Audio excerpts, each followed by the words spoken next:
practically every one of the top 40 records being played on every radio station in the United States is a communication to the children to take a trip, to cop out, to groove. The psychedelic jackets on the record albums have their own hidden symbols and messages, as well as all the lyrics of all the top rock songs. And they all sing the same refrain. It's fun. This is a special request. We don't want you to smoke genetically modified ganja. We want you to smoke the real thing.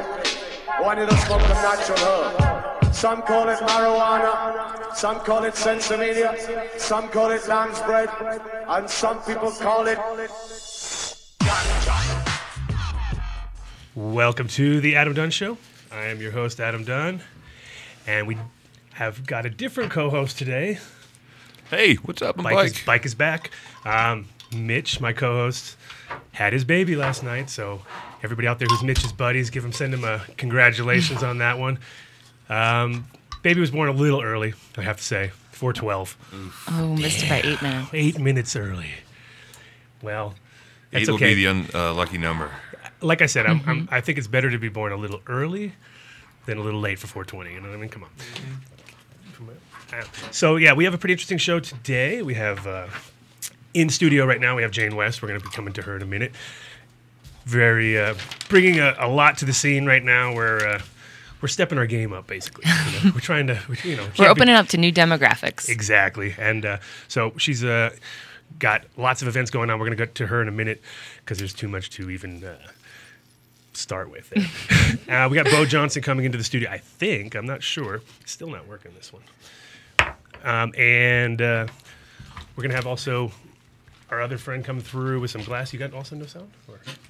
Well, I have sound. I'm offering you my headphones there. Oh, okay. There you go. No sound on that one. There we go.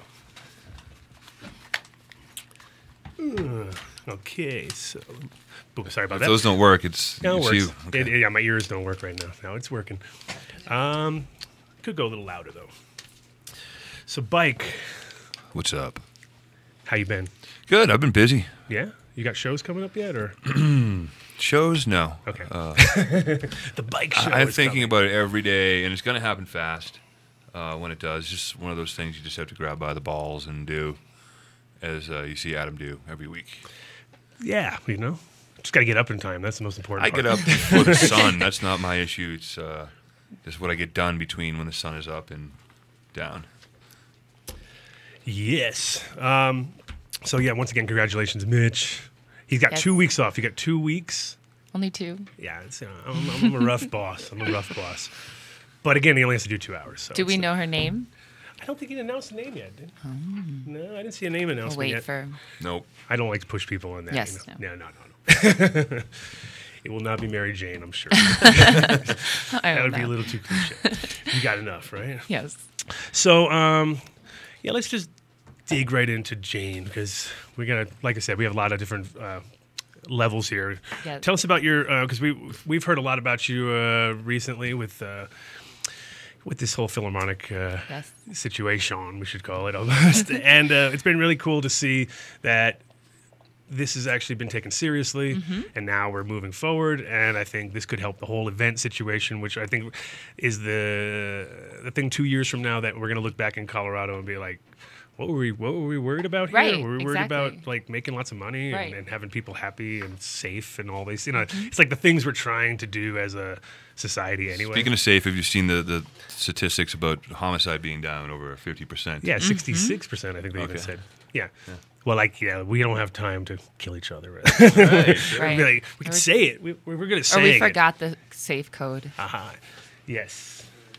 Yeah, come Hi. on in. Yeah, come on in. Come on in. Canoe. How you doing? Good. We got some special guests rolling through. Woo. Here, these are...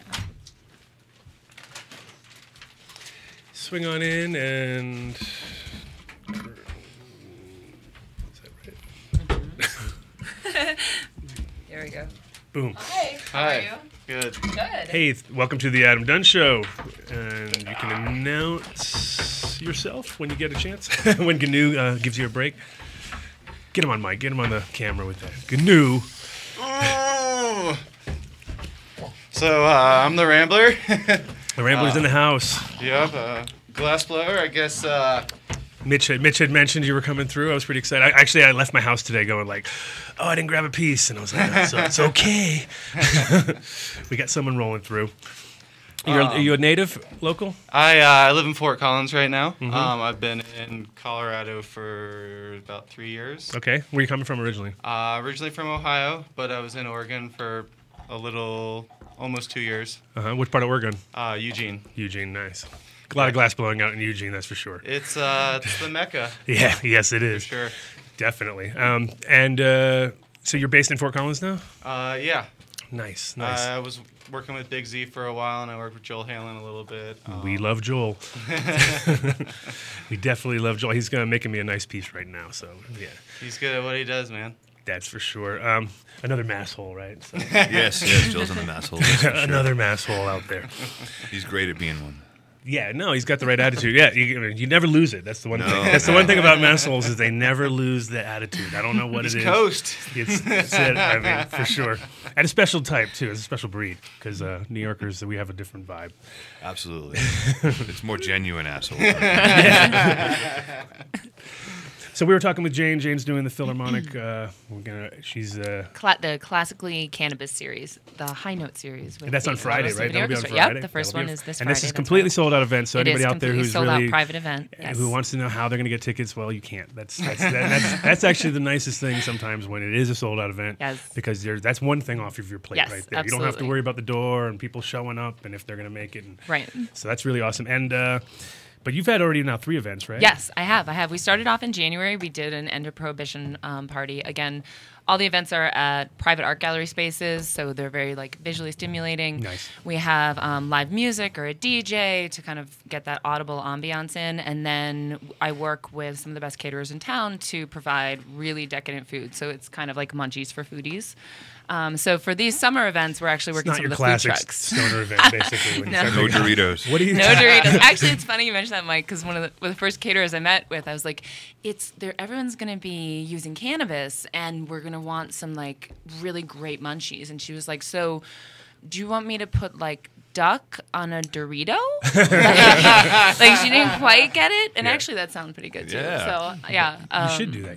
You should try to cross over the two fusion, genre. Yeah. stoner fusion. Yeah, that would be actually pretty funny. Actually, we can send recipes. Everyone send recipes onto the website. What would you stoner fusion appetizer be? Yeah, no, that's and then on top of that, you have a really, really, really, really big event coming up in September, right? And that's the one that I think everyone is really... Yes, Red Rocks. We have a caller. Let's get them in. Welcome to the Adam Dunn Show. Who are we talking to? This is Bob Dobbs. Hi, Bob Dobbs. How are you? Fantastic. I just wanted to call in and express my thanks to Jane for being such a wonderful leader in the industry right now. And I appreciate what Adam does. I'm all right. He's back at the hood left doing yeoman service on many levels. Thanks. But the great thing about Jane is, obviously she's beautiful. She's a brilliant, instinctive businesswoman. But she's a wonderful mother too. And thank you, Bob. This is not my husband, everyone. And this is Bob's. Bob and I are not married, but yes, I thank you, Bob. But what you're able to do, and this is the revolutionary thing, and I won't dominate the rap here, and I'll get off. But I wanted to get in and say that thank you for reframing the industry in a way that is realistic, and that shows people that we're not all crazy hippies anymore. And Does that mean we but were at basically, one it point? just shows that cannabis is not scary. It's great medicine. It's great for socializing. And just Jane is able to, just with her whole image and the brilliant way that she speaks about it, Bob. she's able to reframe it so it's acceptable. It's understandable for real America, and I just I really appreciate everything you do, Jane, and you're the best thing going for us right now, image-wise. And God bless you for really blowing it up with the symphony. They need help paying the rent. Yes, they and, do. They do need help paying the rent. And there's some of the musicians that are going to be playing on Friday. You'll hear like how like they spent their whole lives just learning this one instrument. So it'll be great to have them there too. Thank you for calling, Bob. Absolutely, and I just wanted to put my 2 cents worth in. I love all of y'all are doing. I love our Cannabis Radio. When it gets on the air, it's fantastic. And yeah, let's all just keep doing what we're doing. We've got $1 billion industry, and we're healing the world from Colorado. So God bless us all. Hey, Thanks, Bob. Thanks a lot, Bob. We'll see you this summer at an event. I'll talk to you all later. I'll see you soon. Is that literal? The symphony is having a hard time raising funds to pay the rent? Yeah. Oh no. The day before our event series was launched, there was a cover article in the Denver Post about the issues going on right now with Betcher Hall, and I encourage everyone to read about it because it's really interesting what's happening between the symphony and the city. And so yeah, they're having some issues. And once again, the downtrodden stoners will come rise up and pay the bills. Yes. I mean, that's pretty much what that's what we're kind of good for. We're like the cash cow out there. Whenever something's bad, hey, maybe we could get the stoners involved and take all their money. It's kind of the way it goes, but we don't mind. That's the crazy part about it too. Is none of us really mind because it's like we're trying to create an industry that doesn't exist at this point, and part of it is and it's such a simple one too. It's like, I mean, how much money do bars make every night? It's just like if the bars gave to the symphony like a little bit, they would be fine, right? You know what I mean? How many bars are in Denver? It's like that would be not too hard. That is a very good point. You know what I mean? So like in the sense that, but we don't want them to. We want to take care of it. Yeah. And then we want to sort of show them like, you guys could have done this off of the top of you could have just put a jar out at every bar and you could have paid these bills. You know what I mean? If they would have just recycled all of their bottles and then Exactly. taken the 3-cent retainer or whatever per bottle and done something good with that, maybe. Yeah, no, there's a lot of angles, and I mean that's the cool part is that we're much more creative when it comes to things like that because we're not so one-sided, and we're not all about. I mean, there's obviously people within the industry that are profit-driven, but there's also a lot of people who do stuff for free. Yeah, well, absolutely. it's mostly the people that were in. I think the people that were in it the longest are not the profit-driven people because they would have gone out a long time ago because that's part of the whole mystery of cannabis is that people who are looking at it from the outside always think we have tons of money, we're doing great, life is so easy. Yeah, these plants grow themselves, they sell themselves, everything is easy. It's not at all. It's actually probably the hardest grind out there because you're dealing with politics, you're dealing with farming, you're dealing with all these things that are like individually difficult, and then you combine them into one, and then you have to sort of walk through this maze and figure it all out. And you're doing a good job, but luckily because you got to take the high road, I think, is what you're doing, which is, smart. Absolutely. I just want to make it not news. Like, I'd love to be able to have an event where you can consume cannabis like a glass of wine and have it not be big news. Right. Isn't it interesting how big the news can turn, though, isn't it? Like, you just starts off as a small event, and all of a sudden it's now international news, which is great from a promotional side of view, but that's actually our problem is when our promotion gets too good, is then we have a problem. So it was originally an underground series, right? And it is not anymore. It has grown just like the seeds. It has grown through the ground, and is now really blossoming here. No, and I love to see it because I think the future of America is looking at Colorado to see what we're doing, and if we can kind of come across with intelligent things that cross over to many different sort of levels of people, that's what we're going to make. If you look at the Denver Post webpage and people can comment, the comments from around the world people are blown away that this is happening. Yeah. So. And it's honestly everyone I've met, because I've only been in the industry for like 8 months, and everyone I met, they're just such like tenacious, passionate business people. Like I'm so drawn to the whole community. Everyone's so interesting and really, really passionate about what they do, and everyone has their own little specialty. Yeah, no, and kind of, and it's a very organic thing. That's what I've always said. Is like from the beginning, a lot of these people didn't know they were doing this. They were like, well, I guess I'm going to open up a store now, and then now they have a store, and then all of a sudden they're the sort of cornerstone of their industry or something, and they didn't no ideas, didn't go to school for it. I don't think anybody went to school thinking that they were going to do this industry. So that's why it's such a unique group of people, because there's no manual. You don't start your first day on the job and get a binder. You will very soon. It's getting that way. It's getting to the point now. That's kind of where the magic part of this industry sort of disappears quickly. Like the minute someone says, "Read this," you're like, "Whoa!" The binder is the laws. No, I hear you. Whoa! I know. Yeah. You know how much data entry is involved in growing weed? It's not back in the day. Right. Yeah. Right. Back in the day was anti. I would not write things down on purpose. Like that was my, last thing I wanted was numbers on a piece of paper that said what I did. You know what I mean? It was like, no. And then, all that. And that's kind of what's the interesting part is the people that did do that were like just handing over, here you go. The police come and they take all these records and they're like, oh, look, well, actually 4 years ago you had grown 5 pounds. That's definitely not what you need to have. So we never kept any data. And now it's always been word of mouth and passed over to this person and that person. And then now everything is written down to the point where I think that's what scares off a lot of growers anyway. They get into the point where the guy says, okay, now just fill in this and tell us what you do all day, and you're like, oh. That takes a lot more work than just doing it, So you're like, oh.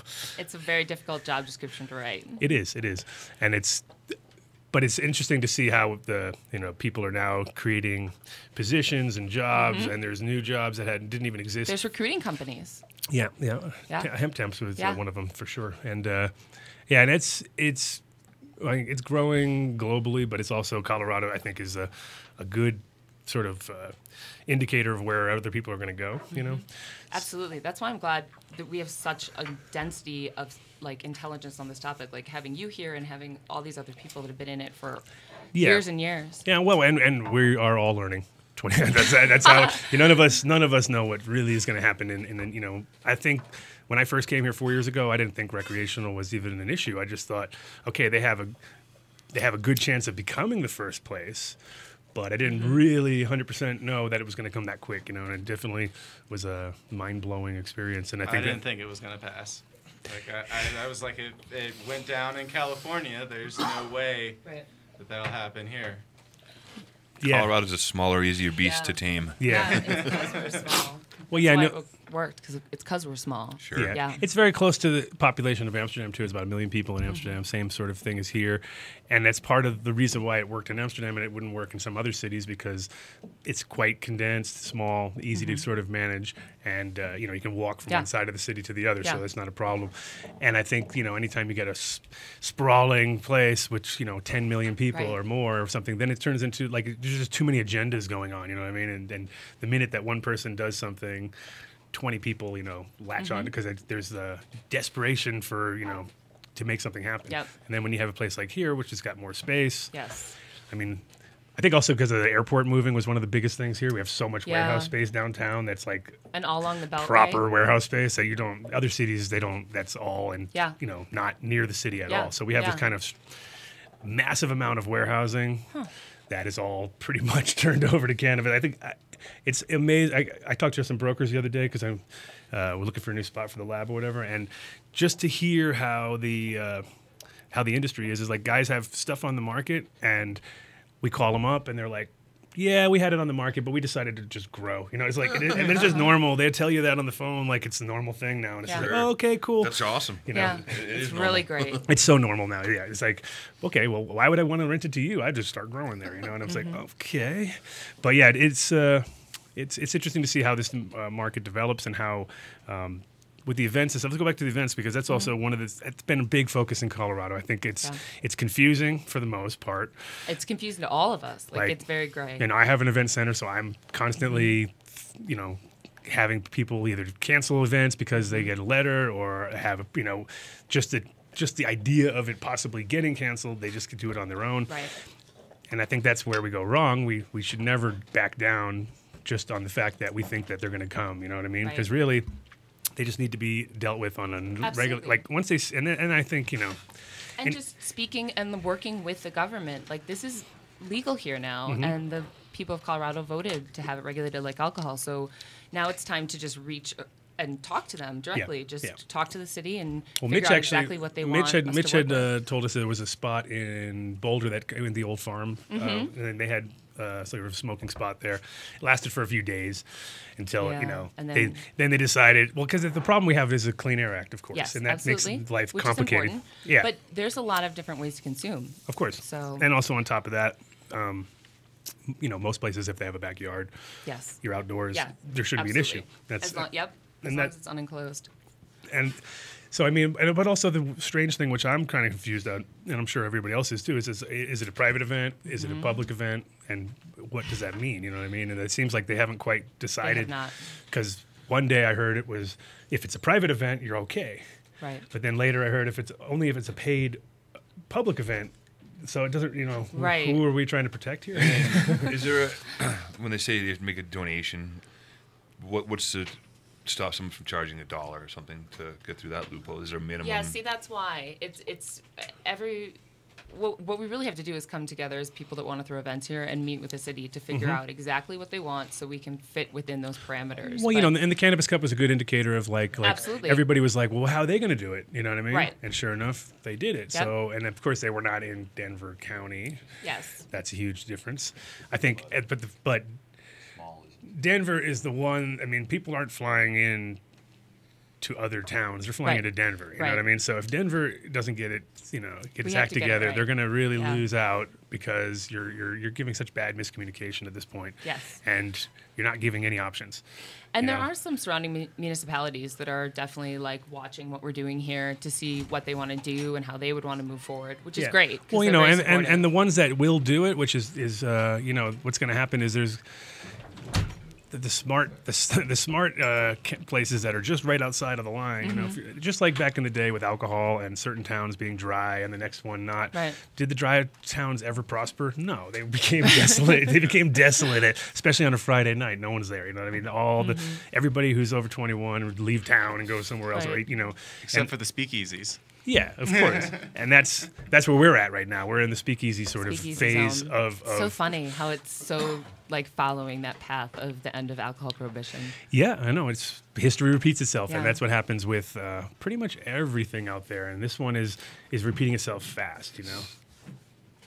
Ramblers pulling together some cases. I like your comments about the geography of Denver. I've been driving around Denver more than I ever have in my life. And that's interesting because that really does fit. Is that mine? Whoa! Oh my goodness. Make sure it's straight. Did you make that yourself? This is actually a collab. Is that a hailing collab? No, this is with Justin Janicki, or Okay. Icky. He won the Champs Flame Off, the last one they had there. In the one here or the one? No, the one they in- didn't do one here. the one in actually. Vegas. Yeah, they didn't do one Yeah. here, did they? Nice. Then I was actually standing next. I think I was right next to him when he won it because I remember I was there when they were announcing it. So nice, it made it back. You and Well, no, this is which we parts- made this here. which parts were you?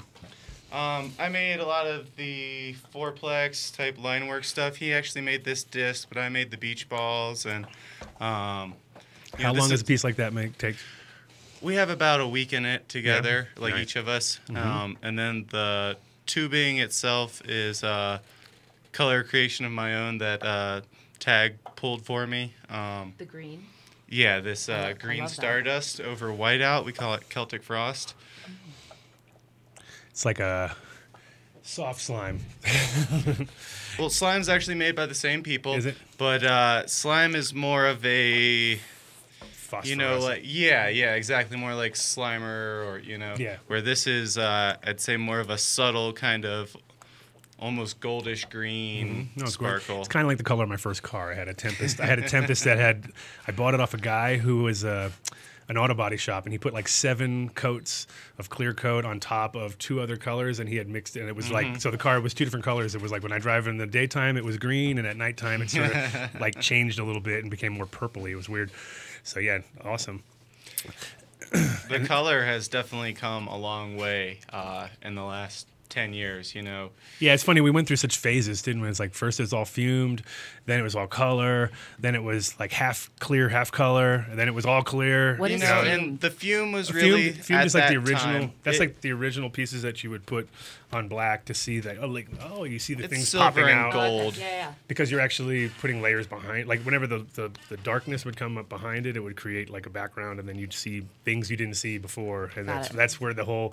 I think that's where the mystery of the. That's like how the whole thing started because I could see it and you couldn't see it, and then I had to show you, and then you're like, I see it, and then you're like, whoa, you know? Like those 3D posters. It's kinda definitely like something you Doritos. can always get a different effect out of. You Yeah. know, like there's a lot of people that are still working fume, and that's what they do because it's, you know, so different every time you do it. Sure, for But- them it's interesting too. You know? Yeah, I mean, but this right here, this yellow has the purple parts on it, and that's actually fume right there. There's silver base colors, and you know, I'd say they're 30% of the colors on the market had some sort of silver in them, and it creates a dynamic and allows you to get a different.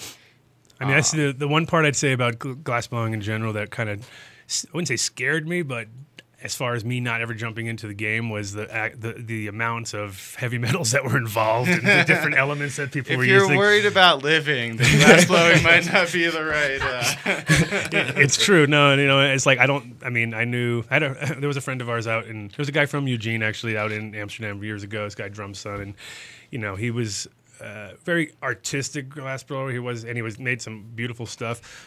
But he had his own style, you know. He was one of those guys, and I would go to his spot and watch him, and I'd just be like, "This is not healthy." You know, what I mean? I could just see, you know. And he always had lung infections and problems, and You know, safety is very important, and yeah, I don't think many people actually follow any kind of OSHA standards or you know. my fan is double what OSHA expects. Well, that's good. So That's good. You know, I can't say I always run it when it gets real cold, but you know, there's definitely certain things where you can get away with it. If you're only working clear, it's not a big deal. But once you get into colors that have lots of heavy metals, Yeah. ventilation is good for you. I would say so. Yeah, very, very recommended. Highly I also recommended. suggest polishing the ends of your blow tubes and rods so you don't cut yourself. See that? You learn something every time on this And show. let it cool after you polish it. Probably. Hey, I mean, now you're expecting a lot. But I think I can do this. I can probably make a bong just like that. Hey, I don't have Mitch here, so I don't have my like incredible timer with all my things. You're So doing I'm gonna- great though. I'm gonna have to do a shout out to our number one sponsor, Way to Grow, because I'll probably forget and then we'll end up at the end of the show. They have 6 locations all over Colorado to help you out. So if you 6, Whoa. not 5, 6, and they're still doing the dirt cheap sale. The 6 locations are Boulder, Fort Collins, Lakewood, Denver, Colorado Springs, and Central Denver. The Central Denver store, which is at 1051 South Platte River, is 20,000 square feet. Huge shop. It's got everything you need, and if they don't, they'll get it for you. So go on down. They're having a dirt cheap sale right now. All dirt is Cheap. super cheap. That's so awesome. I call it the dirt bag sale, but you know, whatever. You can tell them when you go in. Adam said there's a dirt bag sale going on, so I'm a dirt bag. Call yourself. But anyway, if you need some dirt, which is the perfect time of year right now, springtime Yeah. is the time. And if anybody had their plants out yesterday, you might have to replant them today. New plants out today. Oh yeah, I saw your photo actually. That looked pretty Poor rough. tomato plants. What do you think? Do you think I should let them go and they'll Oh come yeah. back? Oh, of course they will. Yeah. The thing about they hail, get the thing about hail? hail is it does suck and it can kill your plants, but it can also do an incredible job of topping your plants that you didn't do yourself. You know, you're like, well, now look at I it. never All of thought a sudden, about topping a tomato plant until you just said that. well, yeah, they'll just explode out the other side. Yeah. Yeah. Well, tomatoes aren't really the best things to top, are they? They end up kind of lankily. we didn't get any hail. It was a little cold, but We got Oh, we got, extreme hail Pellets, yesterday. I have a yeah. steel building, so it sounded like it was coming down at that point. Oh my goodness. But it was good. My son got to experience hail for the first time, so that was one of those. That's awesome. Yeah, we had a cup of it in our freezer too. Yeah, no, it was that's Colorado for you right there in a nutshell. Especially because I think the day before that was so nice. I Right. think It was so nice many yesterday people went morning. out. It was coming. So many people went out and were like, "Yeah, I'm going to put out the plants and life is good." I think it's over. I think we're good. I think there's nothing coming anymore. And I'm like, whammo. So yeah, I and think we'll get that's snow in July. Yeah. could happen. It could happen. That's But okay as long as it hits 85 in February. Yeah, exactly. That's where I am at. so these are some more 14 pieces. These are millimeter beautiful. army. Yeah, so all these ones here are just me, and then this one and this one are collabs with Tony Fusco, who is up in the mountains here. Up in the mountains. Like which part of the mountains? Up in Conifer. the Ish. yeah, conifer pine area. Because Matty G is a good friend of ours too, and he's up there in There's a lot of good glass blowers up in Copper, up in the mountains. Yeah. Or Leadville, actually. He's up in Leadville. Really high up there. I've been there I've been once. to Leadville. Two Pretty glass high up. blowers. It's not fun. It's pretty. I met some friends. not only do you work with heavy metals. metals, but you have lack of oxygen on top of everything. So Especially if it's your first day and you're not used to it. When I I went first moved here, Yeah. I had a rough time and I was trying to blow and I got bronchitis. I bet. And like, Yeah. I'm like working on this piece. I'm like, I'm gonna finish this thing and I can't breathe. And I'm just like, Yeah, no, I can imagine. When I went up there, I had the same. I had to go fishing. We went fishing at some lake that's above Leadville, and it was like my friend was just running in front of me, like, and I was just like going slower and slower Cement until I shoes. got to the spot. I was like, I think I'm gonna die. But that was my first week The here air's too. thin. Yeah, it was an interesting one though, but you know, I think, and there was no trees left. I mean, we were above the tree line, so you know, it's They have marathons up there and bike races. Yeah, no, people train up there so that when they get down to sea level, they're better. yeah. It's the one nice thing about being here is that when you go Yeah. other places, you really I- you appreciate it in a sense. You're like, wow, humidity. What is this? Yeah. You I know? love being able to drive into the mountains on a really hot summer day and just have it like you hit it. Yeah, it's like 10 degrees. It's 10 degrees cooler right off the bat, and you're just like, okay, nice, you know.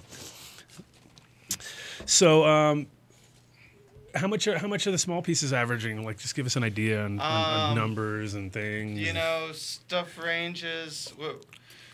Retail price on this one. Let's go here. straight to the top. Straight to the We're top. asking $5,000 on this one here. It's got Canoe, knock it over. Is that a flower piece or an oil piece? It is all of the above. Okay. It comes with 2 slides, one with a deeper pretty big for a- pack and a small pack. It also comes with a dome, a dish, and a dabber, or poker, Sweet. whatever you choose to. What kind of downstem does it have in it? I don't have that with me, but it's got a laser cut 12-hole. Slice or just a It's little holes Little that holes. are it's cut with a laser instead. It's super Badass. cool. interesting? And that like anneals it at the same time, or how does that work? No, they get thrown in the kiln afterwards Okay. and annealed. Yeah, interesting. Laser perforated. And then this stuff over here, ranges from 600 to 400 on the shelf. I have some some cheaper stuff, but No, they're fully worked, so they're definitely 100% worth it. And who makes the disc on that last one? Is that That's Tony Fusco. Tony Fusco? Yep. Yeah, that thing's I got a dish by Tony. that's awesome. Yeah, I've feel actually lucky. got 13 collabs with him right now that are for sale. I'm posting pictures on my Facebook here later today. Nice, Just nice. had some nice professional pictures taken by Rob Melty. They're pretty nice. He took some pictures for me in the past, and they all look super sweet. Nice. Yeah, it's amazing. Oh, I love People that don't one. get how hard it is to take pictures of glass sometimes. They think it's easy. Oh, it just sits there. And It's it's horrible. one of the hardest things. Like cannabis is hard too because there's so much stuff going at you, that your camera has a hard time with it. But glass, it's been very interesting to see how people don't If you understand take how. 10 pictures, you might get one good one, and then you can go to the computer and edit it. And then you have to edit it exactly because there's always a reflection of something, and there's a flash, or there's something in there that you just didn't see before. I hate sounding cheesy and cliche, but taking a picture of a bicycle is probably the hardest thing. Oh, stop! Just because your name's Bike. I'm- Well, there's so much to look at. That's the problem. There's not a lot to it. There's so much more background behind it because it's just Yeah, it's a thin frame, pipes. right? So I have Bike a collie. bike clip, the thing that they use in the shop or whatever to work on the bicycle. Oh, sure. Oh, that's nice. Yeah. So Is that what you work on with your piece? With your I have one piece that I've been working on, or I worked on for a while, and it's been on the back burners. But I got that for it so that I can basically use that to spin it, so I don't have to hold it because it's I don't know a good 30 idea. pounds or so. You don't need to do extra work while you're It working. weighs more right? than my guitar, so that's I know that much. For sure. Oh, they must get heavy. Yeah, and That- then you have to swing it. Yeah. Yeah, it's a lot of work. Different angles to get this type of shape and those.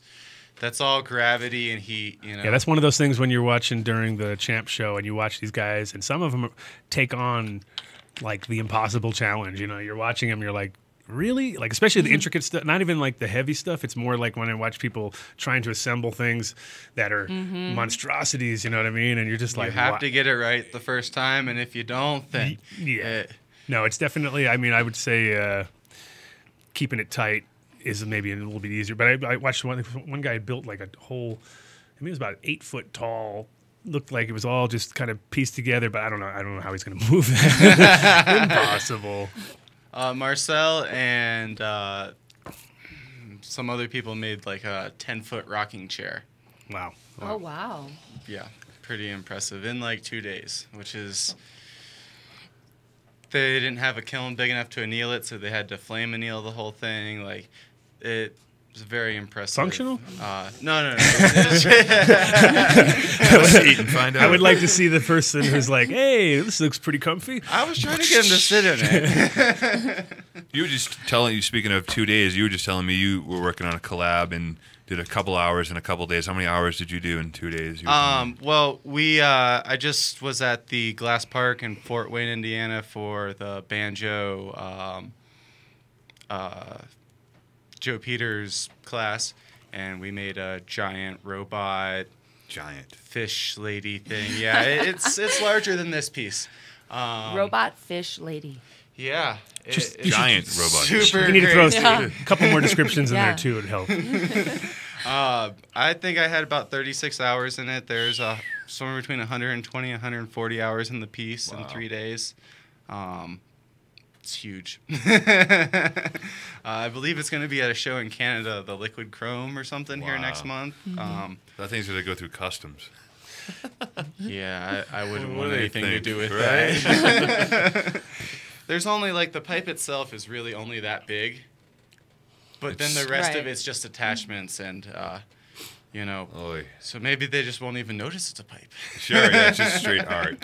Hey, Jane, do you have any glass collaborations for your events at all? I don't. Because as of yet. I think one of the things that people, especially when you start to bring in a different crowd of people, that one of the things they would appreciate, because I know from Absolutely. selling glass for years that the strangest people would be into what I was selling at the store, you know, and it would be like, I'd be, here comes some, she's not going to like this, you know what I mean? And then they appreciate the art because they've seen glass blowing. I mean, glass blowing is not new. We didn't create it, you know what I mean? This is ancient stuff. So the idea of like a beautiful millie or marbles or just even, I mean, they don't even know that it's a pipe. They just see the art for what it is. You and know what I mean? don't know anything about the art either. So, like when you were People talking have about been the blowing different glass types. for about 3,000 years. The Phoenicians were really the first ones to work glass. Mm-hmm. It wasn't in the same manner that we think of it today. It's more soft glass style, or Well, is it? soft glass is the first major thing. That was started. But they were basically, the Phoenicians weren't actually working it. They were getting it hot, they were blowing into it once, and that was becoming what they were using. A vessel. Where the Italians really, Took it to art. created it, did all of the lines, all of the different things, like they created the versatility in it. the Laticinos and the things. terminology, Yeah. all of this stuff, Yeah. And Latticino. that's really the thing where pipes are trying to get into, or people are really starting to make things on the size and scale that soft glass does. Right. And, people like Buck and Banjo and Darby and, these people have really changed what it is. Like, you look at it and I didn't know it was a pipe. Yeah. I've got a friend who is a great glass blower, and he's never told his dad that he actually makes pipes. They look at him. He's seen what he makes. Yeah. He didn't know it was a pipe, though.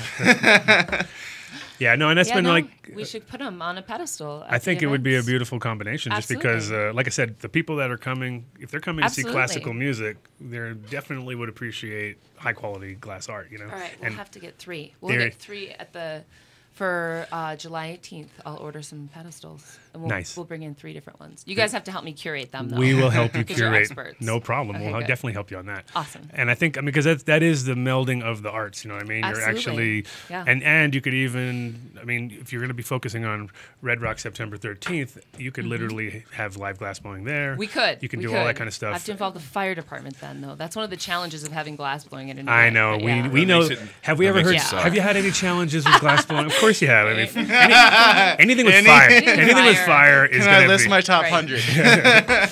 Yeah, anything with fire and regulations and people tends to become an issue. But if you're, I mean, the good part about Red Rocks is Yeah. it's not like you're in a tiny club. Right, where right. You're, There aren't trees. You Yeah. know, it's not super. Well, we could use It's the definitely North Lot, controlled. too. Yeah, for no, different things. and So. and because what we could do then, now that we have time to think about it, is we could put together like a whole glass village there with all the glass blowers come. Because basically, Red Rocks is such a special spot that everybody It doesn't is. matter what events there. It would be really Yes. cool You to wanna do be more there, of like you an know? after party type thing there, Oh, where that's a like great the idea. show starts, and then as people are coming out, then everyone's throwing down. Right. It's dark. It's a little cooler. You can see what's going on. Like blowing glass outside is not a lot of fun. No.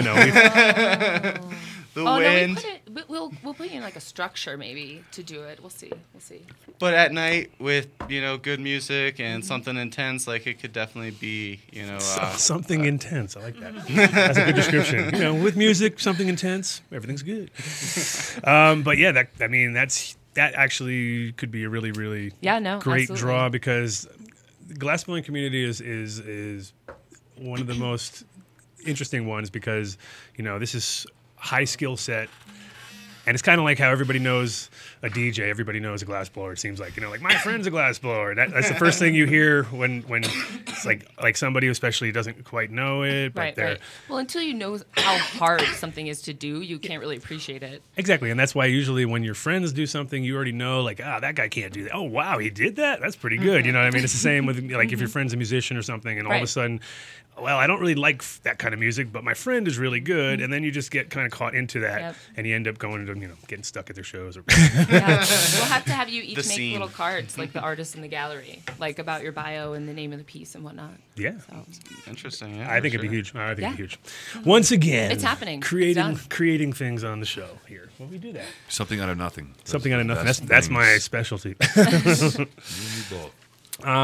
So yeah, back to September, because we were originally talking September about 13th, that. Red Rocks. And how many? So it's like what, 9,500 people at Red Rocks, right? That's Yep, huge. 9,500, yeah. 9,500 people. Very out. exciting. And I mean, the awesome part about this is like obviously all ages, and I mean, even though Yep. it's possible smoking event. Well, no, we're not. I mean, we're going to be following all the laws that are Well, affecting it's Red Morrison. Rocks. Yeah. Red Rocks means like as long as you're not on the left side or that one side with that one guy. There's that one guy that's out there to get you, and the rest of them are as long as you pick your spot.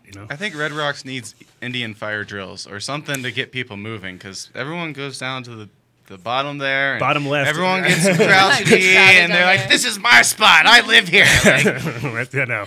I like it because of the trees right down there. That's what gives you like the little. You're I in the just love being zone. outside. Yeah. It's awesome. That's what I mean. Originally, when I was speaking with the symphony about it, I really wanted one in a park, because when I used to live in New York City, going to see the symphony in Central Park was my favorite thing, and I Sure. wanted to bring that here. But actually, it turns out that to have the symphony in the park on the stage to pay all these professional musicians, it's very expensive, even more expensive than Red Rocks, because you have to build the whole stage yourself. True. Yeah. So Plus, the that was scenery how- at Red Rocks is just ridiculous. Right. No, so. Red Rocks was not on my short list. I did not think that was attainable. But Yeah. then we got the right date, and everything really just fell into place. Like What, it was and that's on meant a to what, happen. what day of the week is that on? Is that on? It's a Saturday. It's a It's going to be Saturday. Oh the my God. first time the Colorado Symphony plays Yeah. on Red Rocks in full on a Saturday night in a very, very long time. With a full moon. Maybe. Oh, I haven't checked the moon. Let's check it. Check the moon. It's What is the date? 13th of September September. 13th. But yeah, no, it's.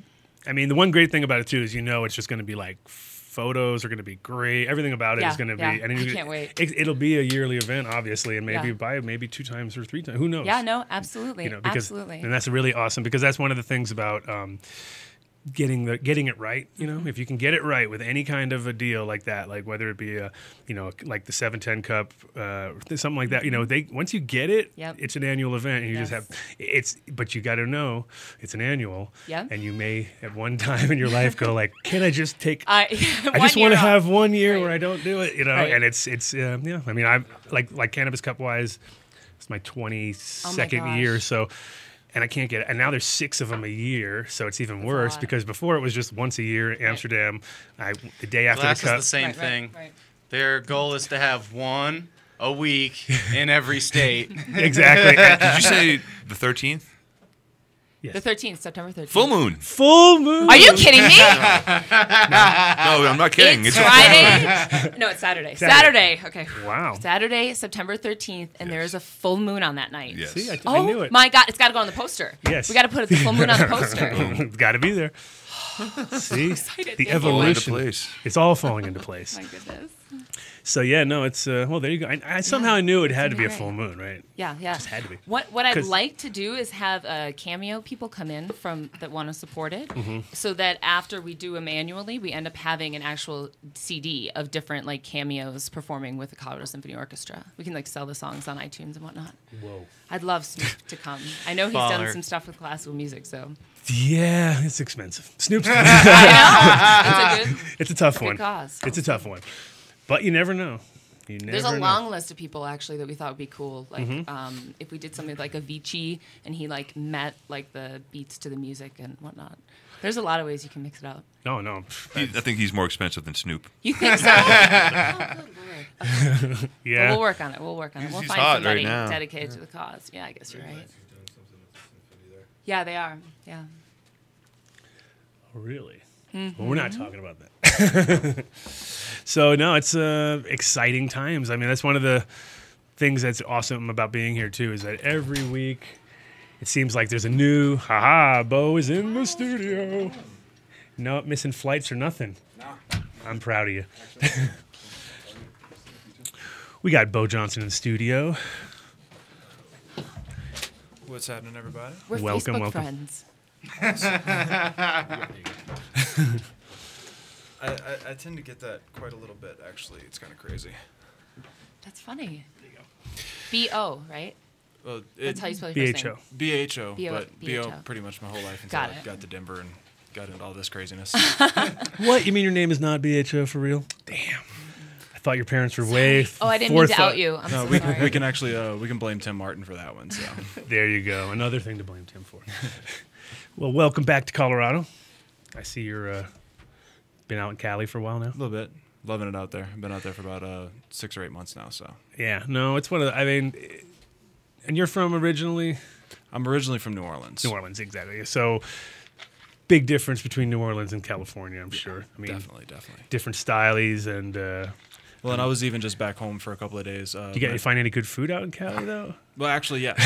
Out in Cali, I'm loving the food since leaving Denver and being in a landlocked state where there's more people in the Bay Area in California than there is in the entire state of Colorado. Sure. So just Well, plus you're coming from a real seafood place and Yeah. stuff, so it's kind of rough. being the right New there. Orleans is a food place. That's- Exactly. yeah, So the being real- right there on the coast, and then the That's a law re- of averages, I actually get some good food out in San Francisco. Well, so that's I'm good to definitely hear. digging that. That's good to hear.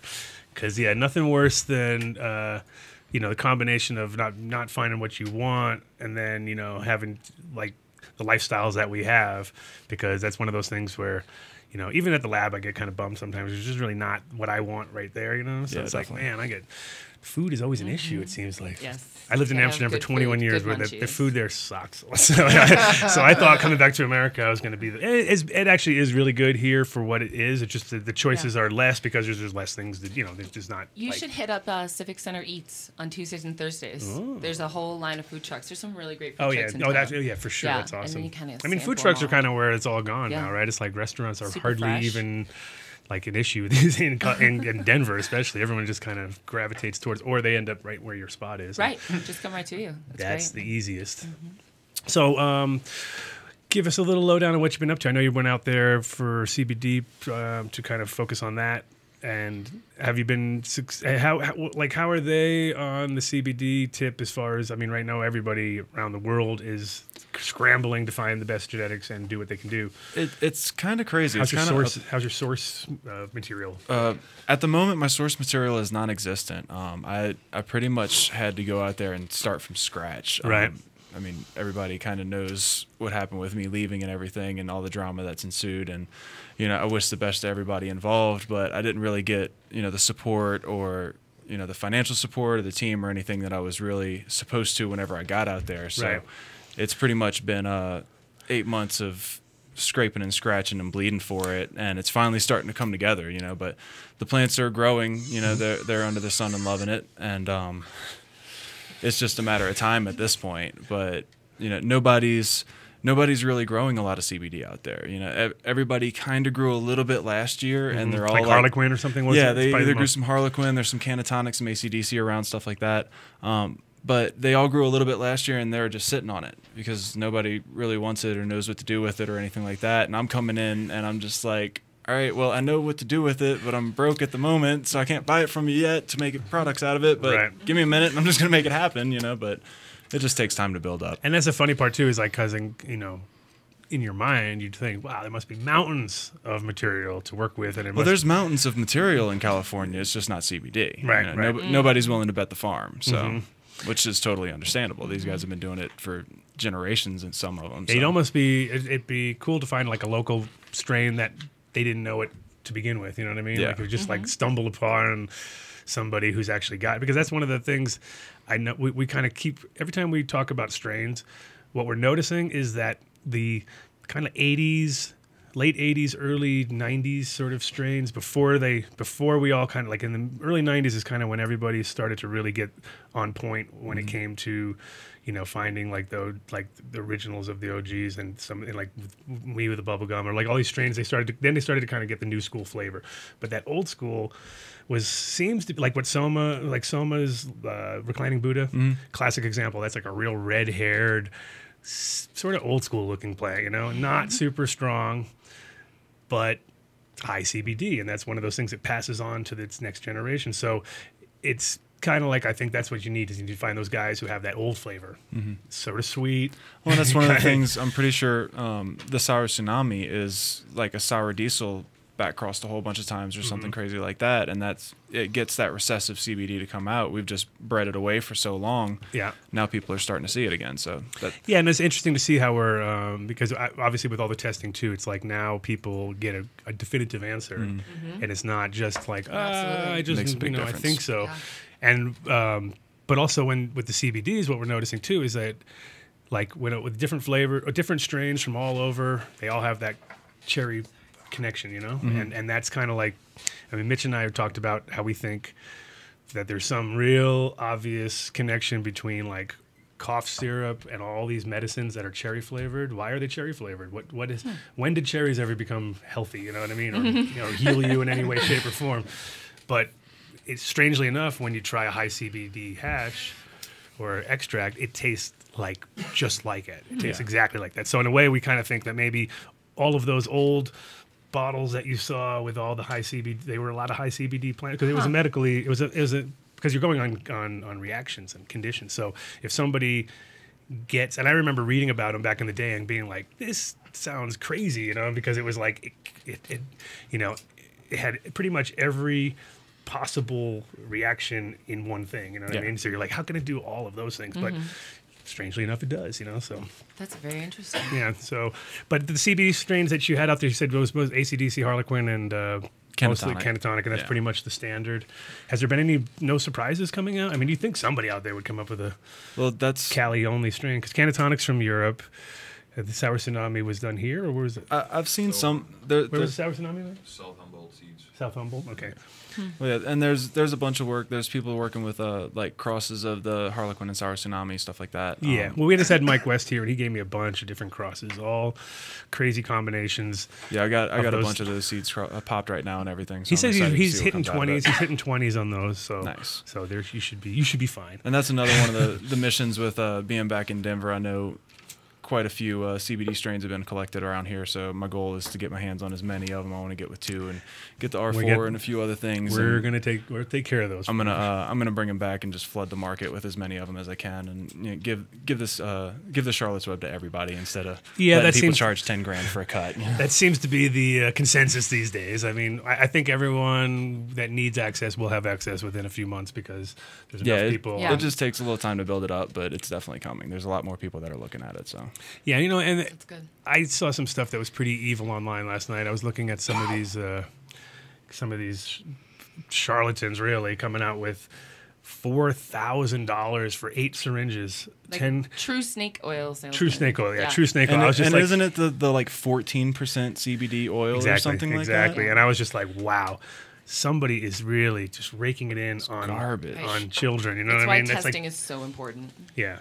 No. There's Well, some and that's why education of the public is so important too. You know, there's so many Absolutely. states that are trying to pass all these CBD only laws. yeah, and they don't understand They don't understand the science Right. behind it. Yeah, First of all, it's the same thing. Last time I was on the show that we were talking about the different ratios and how they treat different conditions. You know, and it's not just about CBD. It's about your entire health. It's about your entire being. And if you actually And it's about the terpenes and other. yeah, Yes. there's so much that goes along with it. yeah, and well, the key is, I mean, really, well, we the buzzword of the month, it's the entourage effect, right? Which is what people don't understand, because it's, you know, you come in with your crew, you make a scene, you know what I mean? But when you come in by yourself, you're not so hot, you know what I mean? And that's the thing. THC on its own rolling in isn't going to fix all these problems, and CBD on its own is not going to fix all these problems. But when they come in together, then they work, and it's synergistically. Right. And Well, you have, there's more than even that. There's all different levels in between too. So that's what's that is the.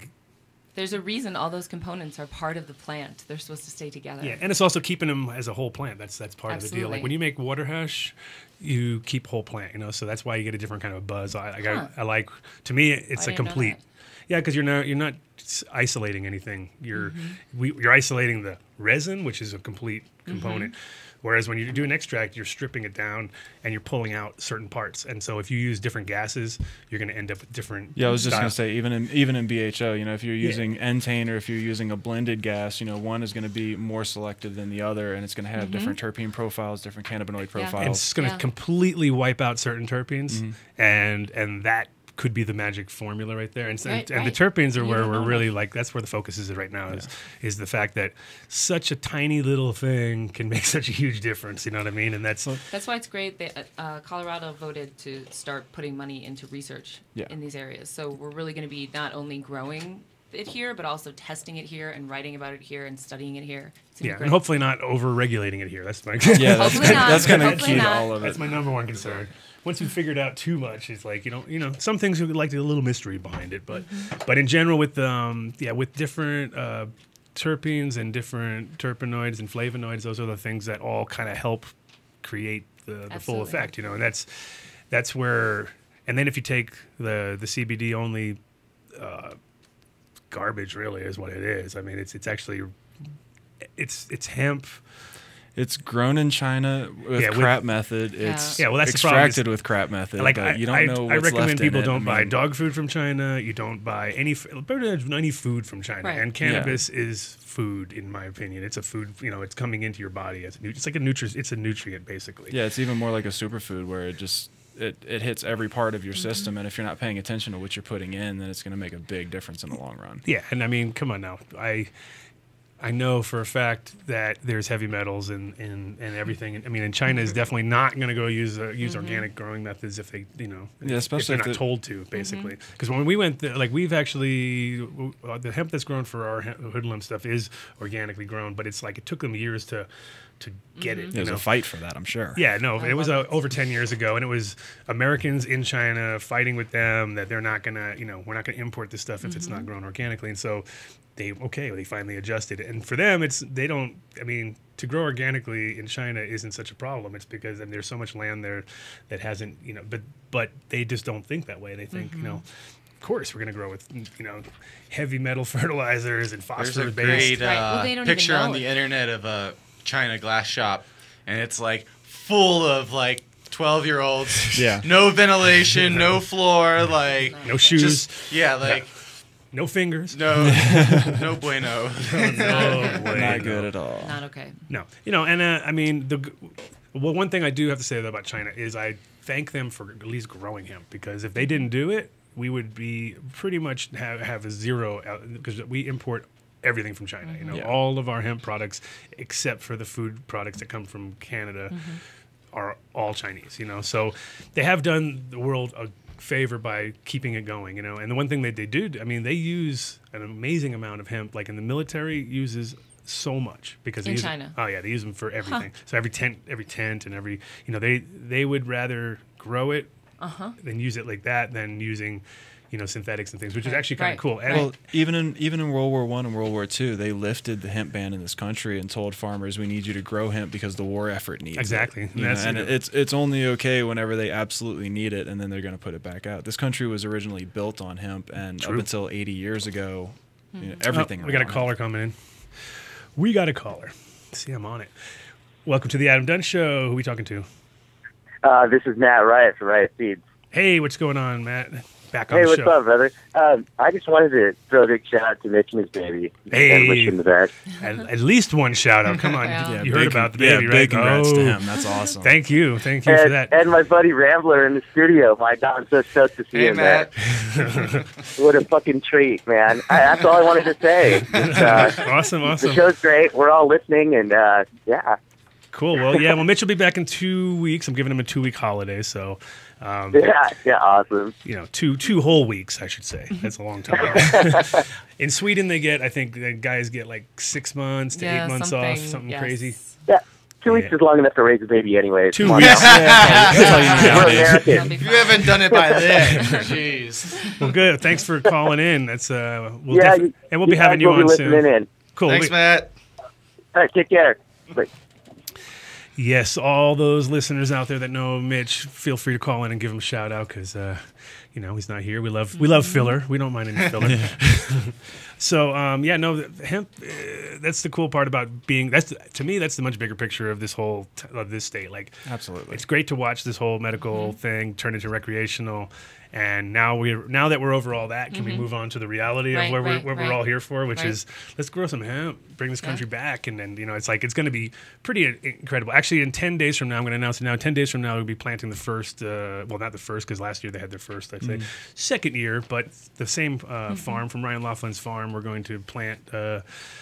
He's already got I think 5 or 6 acres in, but we're going to plant some more group effort. So anybody who wants to come down, I would love to come see that. It's going to be awesome. It's in Springfield, which is about 5 hours south, and Springfield will be the new epicenter of hemp for Colorado, just because of the location. It's perfect. It's really close to all the other borders. It can show everybody else what's going on. They can go, damn, we want to be part of that too, and they'll jump on board faster than you can imagine. And you guys have some great allies up on Capitol Hill. Like, do you know who Samantha Walsh is? Of course. Okay, yeah. Sam worked for me for a little while, and she jumped on up there, and she's been kicking ass ever since. She just did amazing things for the industry. But we have Alex Whiteplume is going to be coming from the Lakota Indians, and he's going to sort of bless the land. Oh, nice. And we're going to have this. It's going to be interesting. When is this? This is going to be the 30th, the 31st, and the 1st. It's a 3-day event. And it's going to turn into, I believe it's going to turn into a 4-month-long sort of event, because once people get down there and see what's going on, we're going to have campground set up. So if you want to camp, hang out there.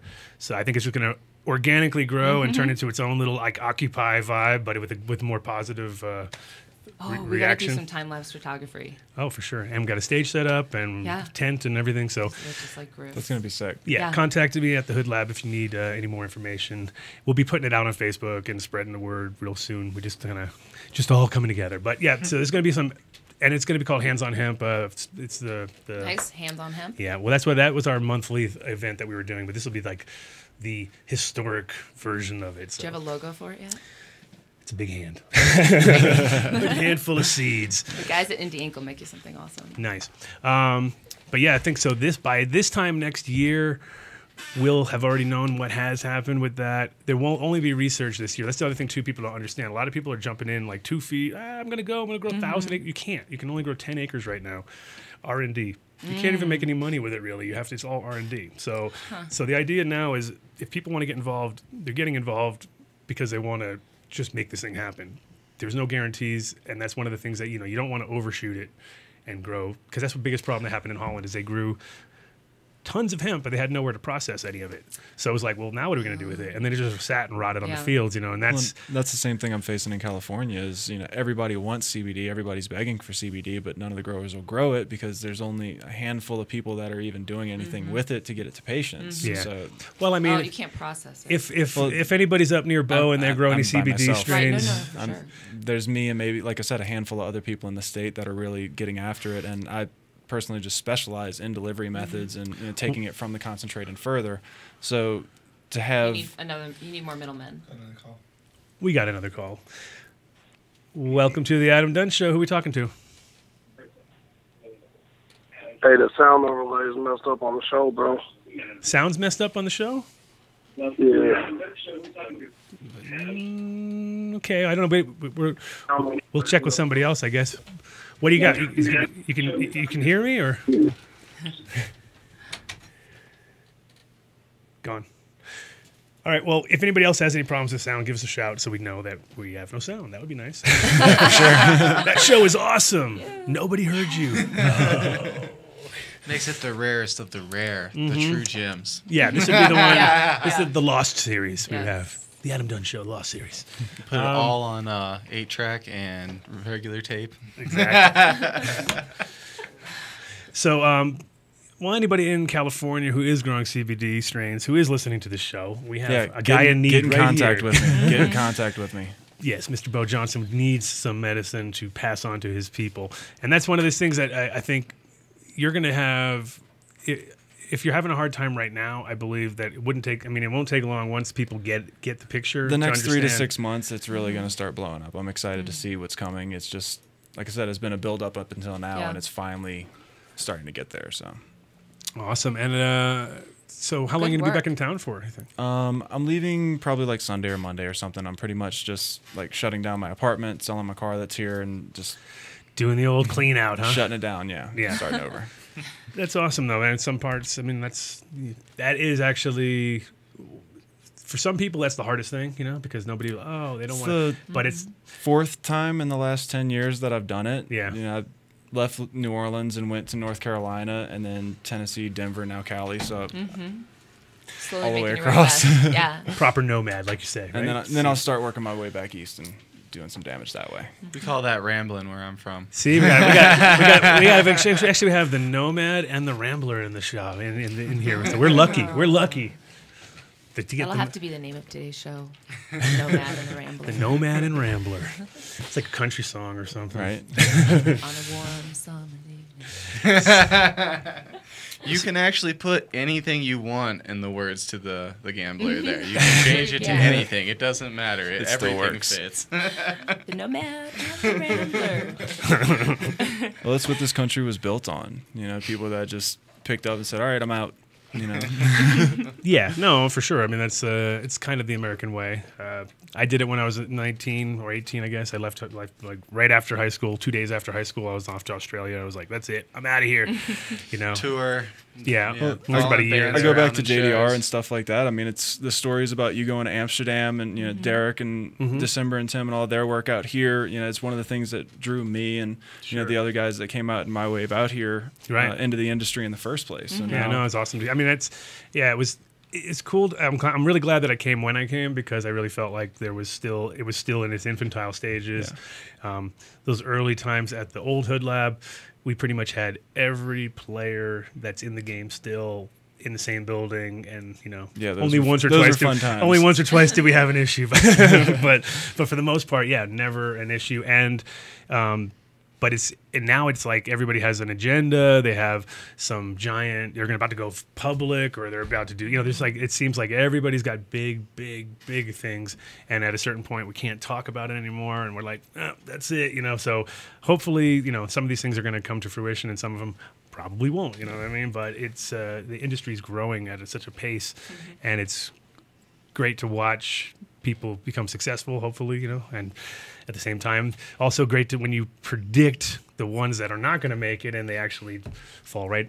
I love that. You're like, that ain't gonna work. You know what I mean? And it is interesting because everybody thinks that whatever they're doing is gonna work, and you know, that's why they're doing it. It can't all work. You know what I mean? There's got to be just because you have a good idea doesn't mean it's always gonna work. No. But it could be a really good idea and it cannot work for the wrong reason. Like, it could be a good idea another time. Or you could just plan a date without knowing it, and you could have a full moon on it, and be like, bam! I forgot about the full moon thing. It's all planning, you know? It's all timing. Timing is the key to almost anything, and I think in the cannabis industry, our timing right now is like right in front of us. You know what I mean? As far as the cures of ailments are getting closer and closer, figuring things. I mean, what we were talking about last time also with Mitch is that I remember just a few years ago, there was a big question mark on why we even get high. Like nobody even understood the dynamics of it. It was like, how do we get high? What does it do? And it's like we're not that far down the rabbit hole where and we're learning every day. Like nobody was paying attention to CBGs or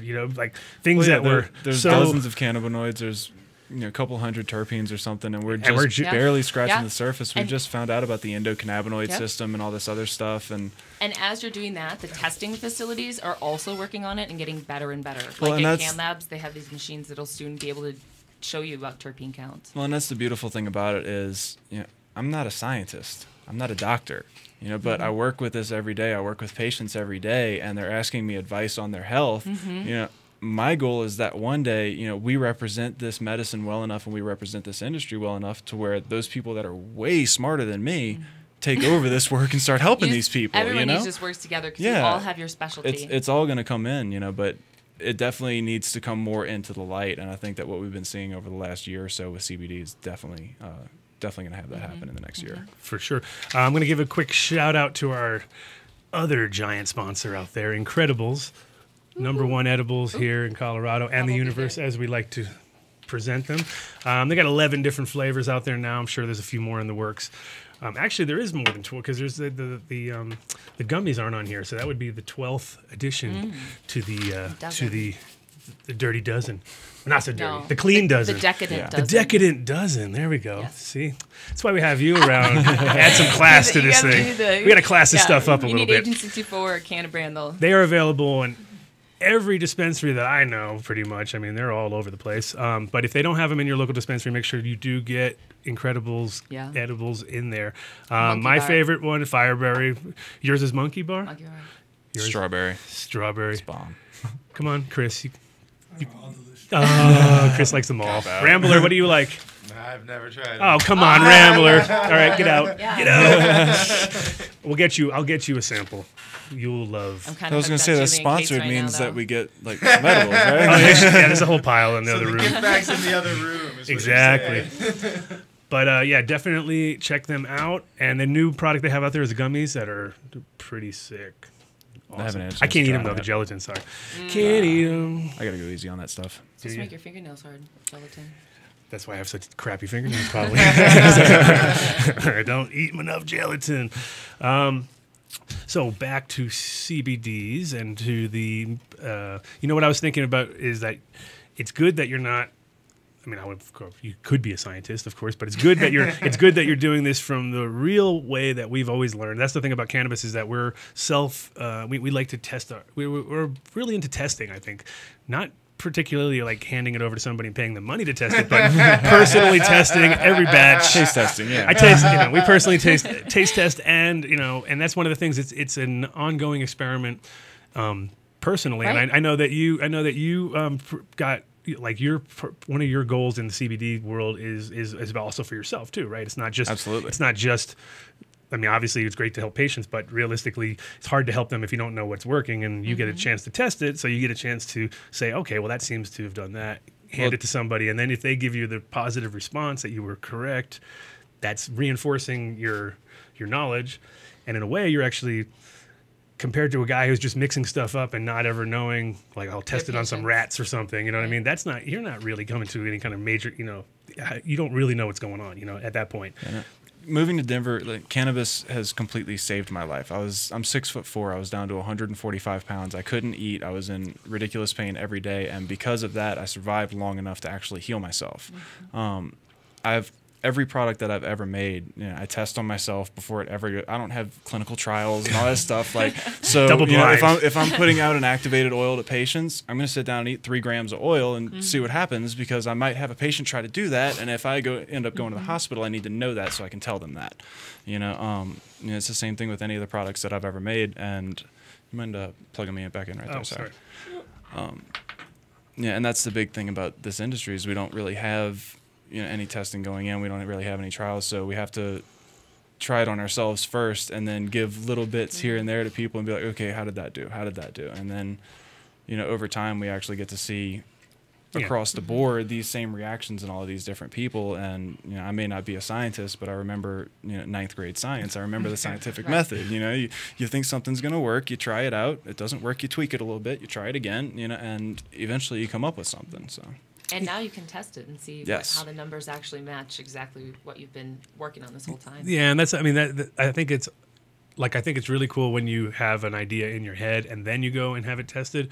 When you don't know, when you're just testing everything, it's cool too, but it's an expensive way to sort of filter through stuff. But when you use say you've had a strain for 10 years or something, and you just even the Harlequin was told to me by Bill Althouse. He said the guy that had grown that originally. That plant talked to him. It literally told him, "Hey, I'm over here. I'm special," and he really whoa, this plant keeps talking. What is this? And he didn't know. And then when they tested it, they found it out. It was 17 to 1 or something. So it's a great strain, and that's just that's purely instinct. There's no science behind that except for I don't know, unless you have a way to talk to plants officially. I try. They don't really answer me very much. Yeah, not too much. I talk to them a lot, and then the testing proves that he was right. Yeah, and that's a good reinforcement, because then you just know you're on the right path. You know what I mean? And that's because we've been flying in the dark for so long. That if anybody's been growing for 20 years or so, then most of us have never really had it. I've had over the years a couple things tested because of putting it into a cup or something, and that's the only one. I mean, I wasn't paying $100 a test when I'm doing my breeding. I'm just going through stuff and looking, selecting by instinct at that point. Well, but now that we can really get more into pediatric medicine, it's just going to be a required component. Yeah, no, now they want to know everything about everything, of course. And once again, I'm always it's kind of like the magic. Come on. Keep it a little mystery. Keep a little mystery in there. Then you can grow for your reasons and your my mystery weed. Yeah, try some mystery cannabis. Yeah, right. Well, and that's why I went to California in the first place. Because I have about a dozen kids here that I work with. I have 10 or 12 cancer patients. A half a dozen people in all these different types of conditions. Well, in Cali, I can go work with 1,000 kids. I can go work with 10,000 cancer patients or something. I have access to so many more people and so many more resources out there that is the next stage as far as for a product maker, as far as actually being able to impact the market. I mean, the biggest problem, I guess, in California right now for you would be that they haven't quite got their regulatory system in order, so that that's definitely the hard part. Once you get a product, it's how do you bring it to the market without it becoming well, that's the interesting thing about Cali is once you have a product, they don't really ask you too much about how you got it. You just kind of have it and you can sell it to the shops. So that's the part that's kind of up in the air is the production side of it. It's kind of crazy. So I do kind of more of a consulting thing and hands off to where, with everything that I've done out here, I don't want to risk any of that craziness. So I try to keep as much hands off as I can and just kind of push things in the right direction with the projects that I'm working on. Right. And I think, as far as the numbers of people, I mean, that is the one thing about California, it is so densely populated compared to here, especially Bay Area is crazy. When you come into it, you just see you're like, wow, there's a lot going on here, And for them to actually be able to control that is definitely way harder. Plus, you got the outdoor scene. I mean, that's the thing about Cali, which people don't get. I mean, we don't have a huge outdoor grow scene here. People do it. It's not but it's not like there where everybody's got a 200 pack out their backyard. You know what I mean? And just everybody's just kind of that's what they do, and that's what they have been doing for forever. So the Wild West, it always has been. And for instance, last year they had the. The government shutdown, which was exactly the same week of harvest. So, those 2-week harvest window right there. So, everybody got off the hill this year with their product, and the prices dropped down so low that people couldn't even fathom selling it because they wanted to, maybe $800 a pound or something. So you're being in the pines is always an interesting experience. Yes. So I mean, that's one of those things where you can imagine as a, it's a bumper crop, but that doesn't mean everybody gets paid well. You know what I mean? Right. So actually the prices were reflected by the amount of people that got busted in the area. So if say 3 or 4 things got busted, now the prices were, so the other guys were all, not they were happy that the guys got busted, but prices are up. You know what I mean? This year, overload, you know. It is. So technically, they could have already squashed us years ago if they just let us do what we wanted to do. We would have driven ourselves down to this market. Driven ourselves out of business. Yeah, we would have been like, this stuff's worthless, you know, because that's kind of where it is at this point in that kind of situation, because it's not worth anything until it's somewhere else, you know. So Colorado doesn't have that, so I think that's where the control was a little easier here. You know, they didn't have to worry about that part of the year. Like, they get tons of plants here, and it's not like nobody's growing here, but it's just not quite as the seasons aren't as long, and you know, it's more it's a little bit more difficult. And isn't it meant to be grown outside so it flourishes there? Is that true or false? I'm new. It was actually bred indoors. Yeah, thousands of years ago in a cave. It's evolved inside for all these years with a mirror. No, they. It's amazing how people forget that these are outdoor plants, and especially it can in Colorado, grow anywhere on the planet. Like, there's so much variation between this plant. Yeah, I'd say it's more than a weed, but it grows vigorous. Let's say. It doesn't really grow like a weed in the sense that weeds are normally considered quite useless as they are. But I think weeds pull toxins out of the ground, like true. hemp does. Certain ones, definitely.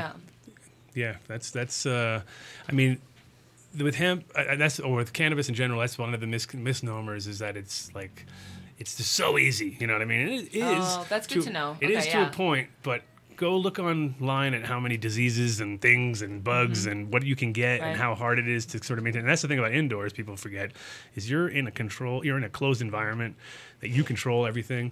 So if you get powdery mildew or anything like that, it's pretty much your fault. The more and more plants you put in one spot, the more and more pesticides you have to use. Yeah, well, if you bring in the biggest problem is bringing in plants from other people. That's right. Oh, that's a really good point too. And that you got to control everything top to bottom. Just think about how many bugs are in Denver alone.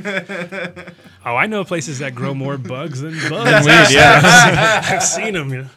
But still try to call it medicine. But in general, it's one of those misnomers, I think, where people kind of think it's hard, and then they, or that it grows really easy, and it turns out that they come into it and spend a bunch of money and find out that ain't so hard. I mean, it ain't so easy.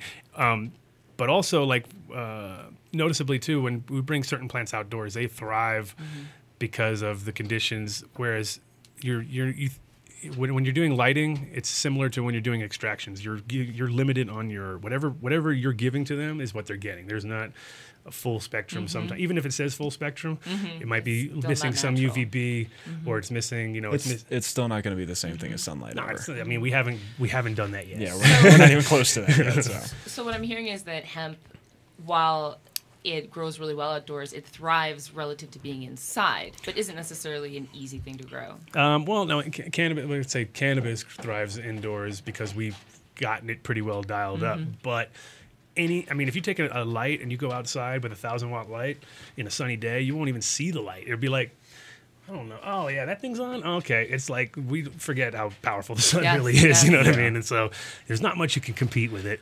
Try to use a magnifying glass under a 1,000-watt light. It doesn't work like it does outside. Well, there you go. So that means you're missing something there. There's some thermal thing missing. That's a good point. Well, and there's so much more light in the sun that we can't even see. You know, ultraviolet and everything else that these plants work with and soak up and everything. Like we can't even. Unless you take the right psychedelics, and then you're like, dude, and then you're like, wait, what happened? I see it all now, and there it is, exactly. But no, there is a lot of unknowns in growing in general. I mean, it's also like we're just getting out of the whole old school lighting phase and moving into a new school, more efficient, broader spectrum, but still, I mean, every time you talk about it like this, like I feel there's many parallels in the glass to the same thing, you know, like it really over the last 20 years, like it's completely changed, you know, like you said earlier, like fume pipes, like, you know, people were getting on dead lot, you know, in the 80s to giant masterpieces where, you know, a bust that Nicholson and Banjo sold last month for $134,000, I believe. Wow. Yeah, no, it's next level. It's a huge female, you know, it's giant, but that's just it shows crazy that things have gone that far, you know, in 20, 25 years. You know,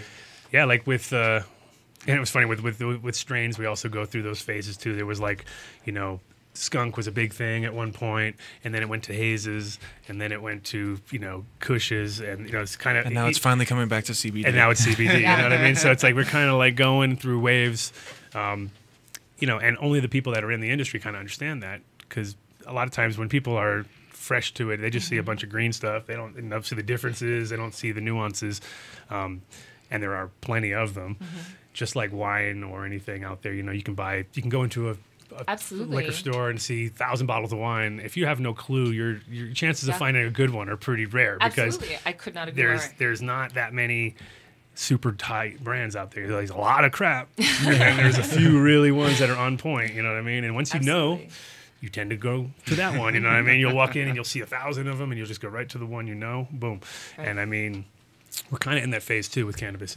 And that's why education is so important, and like your knowledge of what all these words even mean. Because I don't know, like I've started to learn now that they're actually like compounds that reflect what the strain, like the parent plants. Sure. But I didn't know any of that more than 6 months ago. So like over a year ago, if I smoked pot, it was just weed. Like I wasn't sure what it was.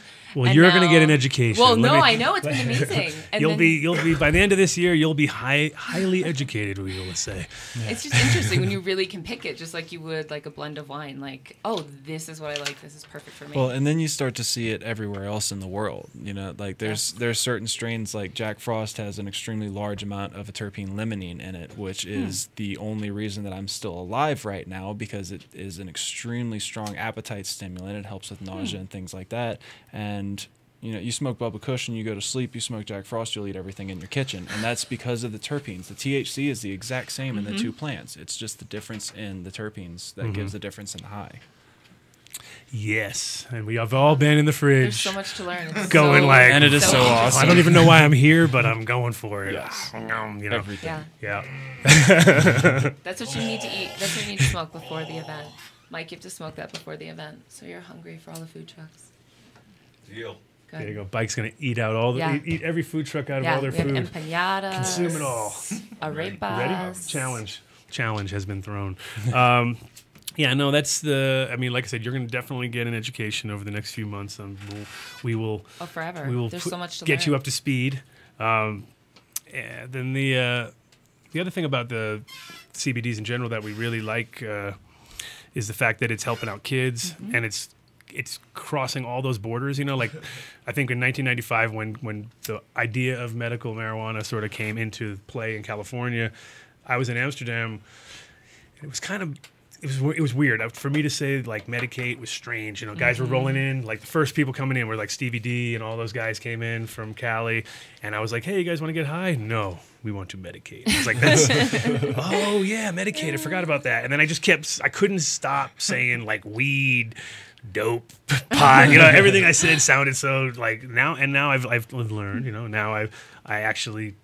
In my head, depending on who I'm talking to, I definitely will change my lingo because we're trying to become more serious, and be taken serious. And we just want to redefine things. Some people have such a set sense of what the word weed and dope mean that it's not that we're trying to forget the past. It's just we want to redefine it for people. So like cannabis consumption we're going to redefine it. And when they see all the products that we have here from like... Yeah, I mean, well, it's really like all we have to do is get over this year, have a bunch of hemp products on shelves, and then we're going to hit the demographics that we're talking about, which are the 60-plussers who have been told the lies their whole life and are scared and don't want to do it. And they're actually the ones, it's like right now the people that are going to benefit the most from cannabis are the senior citizens and the children that have conditions for CBDs. Those are going to be the two, because senior citizens are on so many pharmaceuticals that they don't need to be on. And if you're on your last, part of your life, the last thing you need to do is be all foggy and not knowing what you're doing and not be that person that your kids remember. Now, I think getting grandma high is probably one of the funnest things you can do just because they don't know how, and they're having a great time. They have time on their hands. And all of a sudden... They don't need to go anywhere. Most of them don't drive. Well, yeah, and that's the thing is like, I mean, the combination of and also for food and appetite, I mean, that's huge. Like, I have a friend of mine who cooks he cooks at a home, and he's like, they throw away so much food because these people don't eat. You know what I mean? They're just like, he goes up and cooks a giant thing, and he even like told me they threw away 45 lobster tails the other day. I was like, why did you not bring those? Bring it to the hood lab. I would have made a lobster bisque or something. Yeah. But I mean, they're not hungry. Well, that's the thing. And wouldn't it be great that they, the combination of eating good food and, appreciating music or whatever, all those things that they don't do in those homes. I mean, usually when you go in, you're like, Well, and there's so much more that comes out of it too. I treated a lady one time, her daughter brought her in to me, and she was early 80s and came in. The doctors had sent her home. She had 3.5 weeks left to live, according to them, because she had multiple different types of cancer throughout her body. She actually had one tumor that was wrapped around her esophagus that was keeping her from being able to eat or drink. It was painful. That's crazy. And we treated her with CBD and superfoods for less than 3 weeks. After that, she didn't need to take them anymore because she was actually able to eat and drink.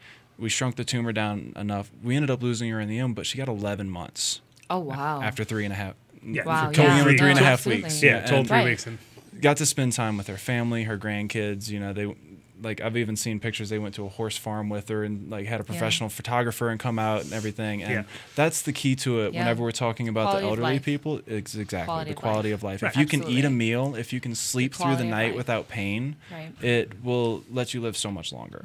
yeah, and if it's a kid who's being treated with CBD for seizures or going from 300 to 0 or something like that, Yeah, it's- and I crazy. mean, come I on mean, now. There's no argument. And There's none. everybody That's the best part. It's understands. just- And everybody you can't argue with understands. it, period. Pfizer doesn't Right. care. No, but they've never have. But I mean, that's the reality of like how I was saying, like it crosses all. That's the why different- we're not You asking know, their permission. Meg Sanders at Gaia is working on some of these efforts in New York, and she was telling me how she was at a hearing at the Capitol in New York, in New York State, where one of the patients that was there actually had a seizure during the session. That's a great way to make your point. Well, unfortunately, I mean, it was unfortunate, but timely that the actual people making the law could see what happens and what this is like and how the parents just want to give them the medicine. And did they need. use cannabis right on the spot? I'm not sure. I don't know. That would have been the ticket right there. Like just wave a little in there. And you touched on a key point there in passing. You touched on a very key point. Is not just what these kids are going through, but what these parents are going through, what these families are They had suffering to through. move away from their You just hometowns. You move across the country, or even get ripped off by those people with the $4,000 crap on eBay. Yeah. You know what I mean, or Snake stuff like that. So it's or you've got a 9-year-old kid that's been suffering with this since the time that they were 4 months old, and you're just now finding out that there's a possibility of help. That's going to be the biggest thing for me is people are about to be pissed. Yeah. Like whenever everybody down south actually realizes what's going on, like I mean, if people realize what was going on with the medical industry, period, the more we know, like right. the leading cause of death in the United States is medicine. Pharmaceuticals. Yeah, It's medicine. They openly admit that it's the third, but like. Well, it's because they opened. Well, that's because 1 and 2 are alcohol and tobacco, which are both just as good for you. Yeah. I'm from New Orleans, man. You don't need to preach like that's what it is down there. I just got done spending an entire weekend trying to force feed it down my family's throat that you can never shop for food at Walmart again. You can never go to McDonald's again. These people are trying to kill you. They don't care about you. And to have my niece look at me like I was from Mars. Sure. She was like, "Why can't I go to McDonald's?" Yeah, child. It's all about education. Well, first of all, it's not food. That's helping one thing. people understand what's My nutrition. mom and sister are both nurses, so like I grew up, seeing one side of the medical industry, and like it's horrible, like what it's become. Well, the crazy part is that I actually watched a documentary last night about it, and it was, I guess, in 1997 is when they opened up the whole ability to advertise on TV for drugs, and that's what freaked me out. Like living in Holland, where it's completely illegal to do that. You can't coax people. You can't tell people 1,000 conditions and then you might have one of these. Give us a call. Ask your doctor if this is going to be right for you. And what's crazy is, of course, with the doctors being paid off by the pharmaceutical companies, it's just a giant trap. You know what I mean? And so I'm glad I moved out before all of it, and I'm glad that I came back when it was all pretty much exposed, and we didn't know, none of my people fell in, for it. But in general, like, so many kids on Ritalin, so many kids on different like they went through and just interviewed people, and it was like every single person had at least one or two friends who had been diagnosed as having some sort of psychotic issue or problem, which is totally unbelievable because it's like not every single person. You should not, no school should ever have the right to tell a kid that they're fucked up. Like, I'm sorry, like their job is to nurture. It's not, you know, like it's not to berate. It's not to teach people like shit. Well, it's also the whole ADHD, and that's not even a real deal. Yeah, it's made up diseases. So, well, they tried to throw the book at me whenever I was a something kid. Wrong with them as a young kid is, you know, that it's creating a problem. Then, you know, if at 12 you're told that there's something wrong with you, and then every year a teacher tells you there's something wrong with you, like, what the fuck are you going to expect? Well, like, and the way that this country... parts of our school system where they're evaluating the students to make sure they have the best education for them. If we made education the highest paid thing in the country,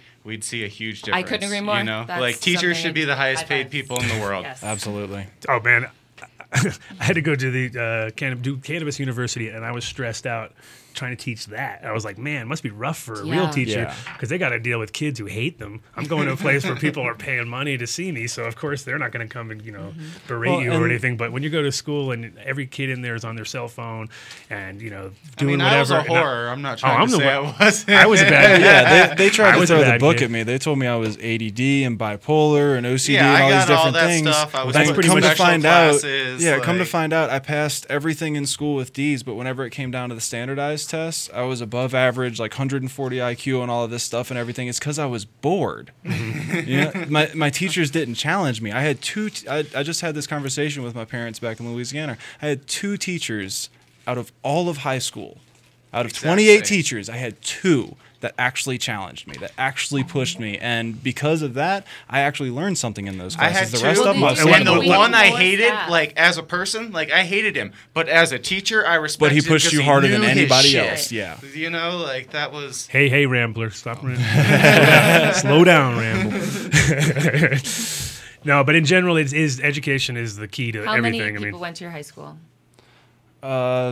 8th grade through 12th, like 500, something like that. Okay, but you only had 28 teachers. Yeah. So part of it is making sure they have enough staff so that they can work one-on-one when they see Well, talent. and my class sizes were small anyway. We only had like 30 kids or something in a class, but there's still a lot of one-on-one contact. But at the same time, whenever they're dealing with so many different types of personalities and they don't understand that ADD isn't that I'm bad or I'm hyperactive, it's that I'm bored and you're not pushing me hard enough, so keep my mind moving and keep me moving and I'll actually learn more.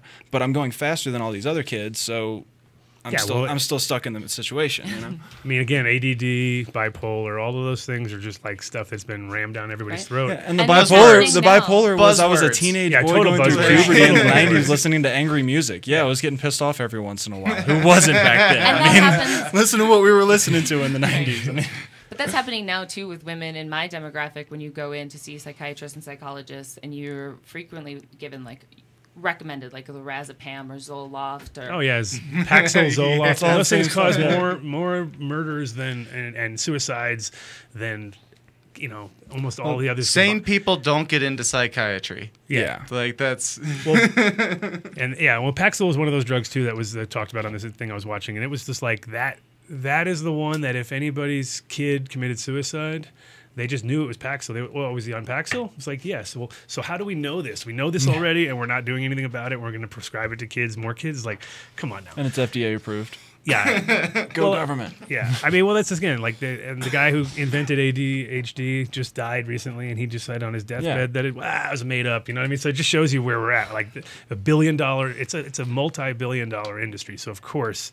you're not going to stop it right. I mean, it's another way for them to control and brand people and say that you're not like everybody else. So, color within the lines or we'll put you out. They have definitely, I was looking at the different conditions and some of them were just like excessive hair pulling, like people who want to tug on their hair.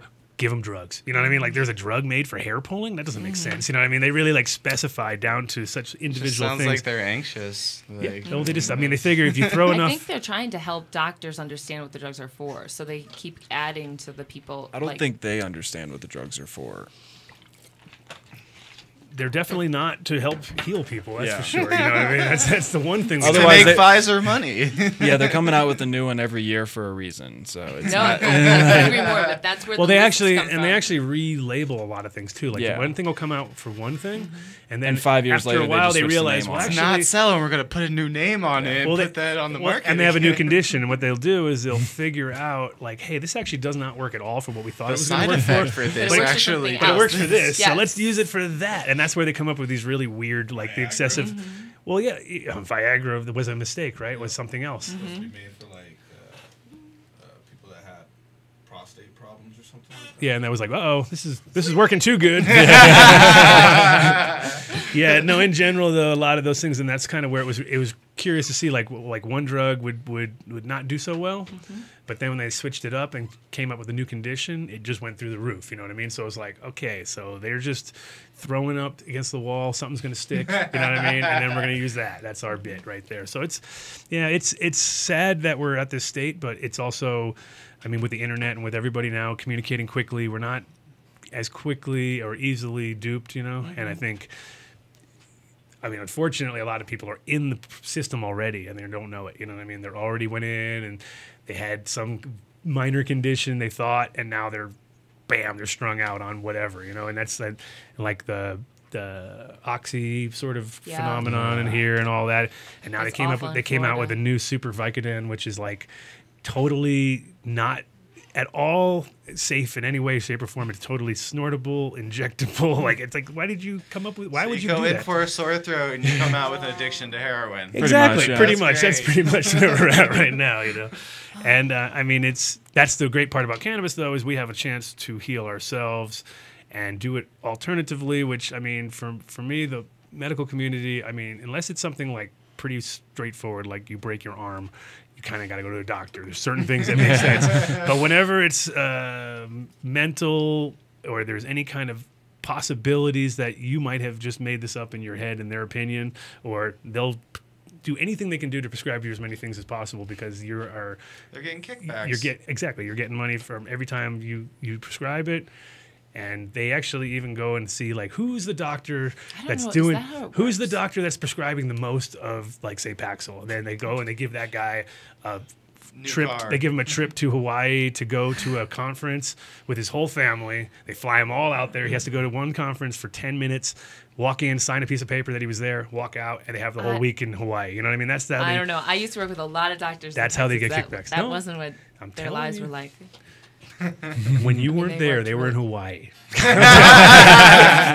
Or they just weren't selling enough drugs then. Yeah, that might they weren't be. prescribing enough. They needed to be one of the top dogs out there. But I mean, that just shows you kind of it's just a very money-driven, profit-driven, and it's not. Well, doctors have even said that whenever they get out of med school and everything, they freak out because they have all these patients, and they love the fact that they have pharmaceutical companies saying, "Hey, these are the drugs that you need for these conditions."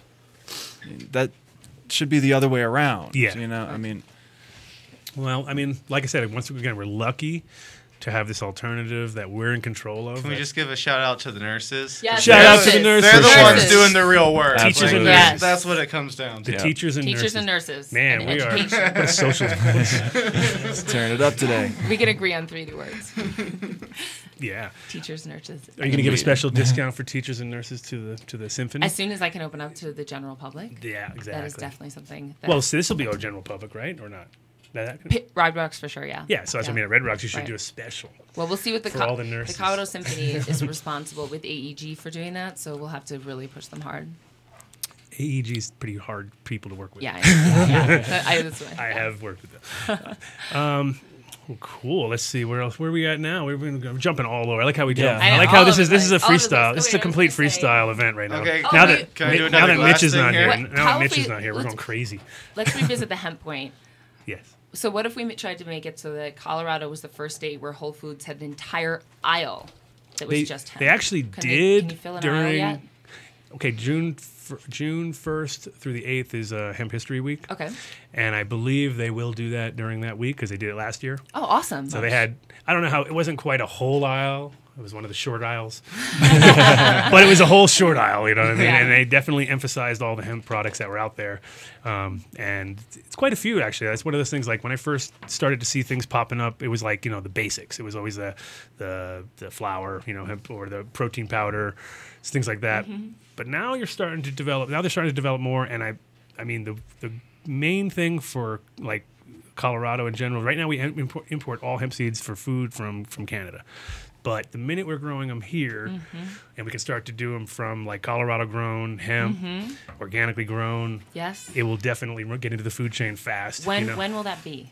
Well, we're going to harvest this year, and there'll be some small runs, I'm sure, of little people getting it together. But like I said, this year's all R&D, so technically nobody could really come to market until the next season. But still, they could get their recipes in order. Anybody out there who wants to get their things in order, Get their supply chains. I know Carla's got her hemp burgers out there. Have you tried those yet? Come on.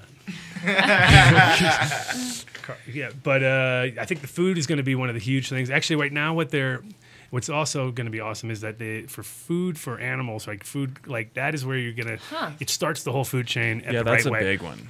Yeah, because That's for instance, like bird feed, it consists of a bunch of fillers. I mean, most of the stuff that's out there, it's like you're giving animals crappy food to begin with.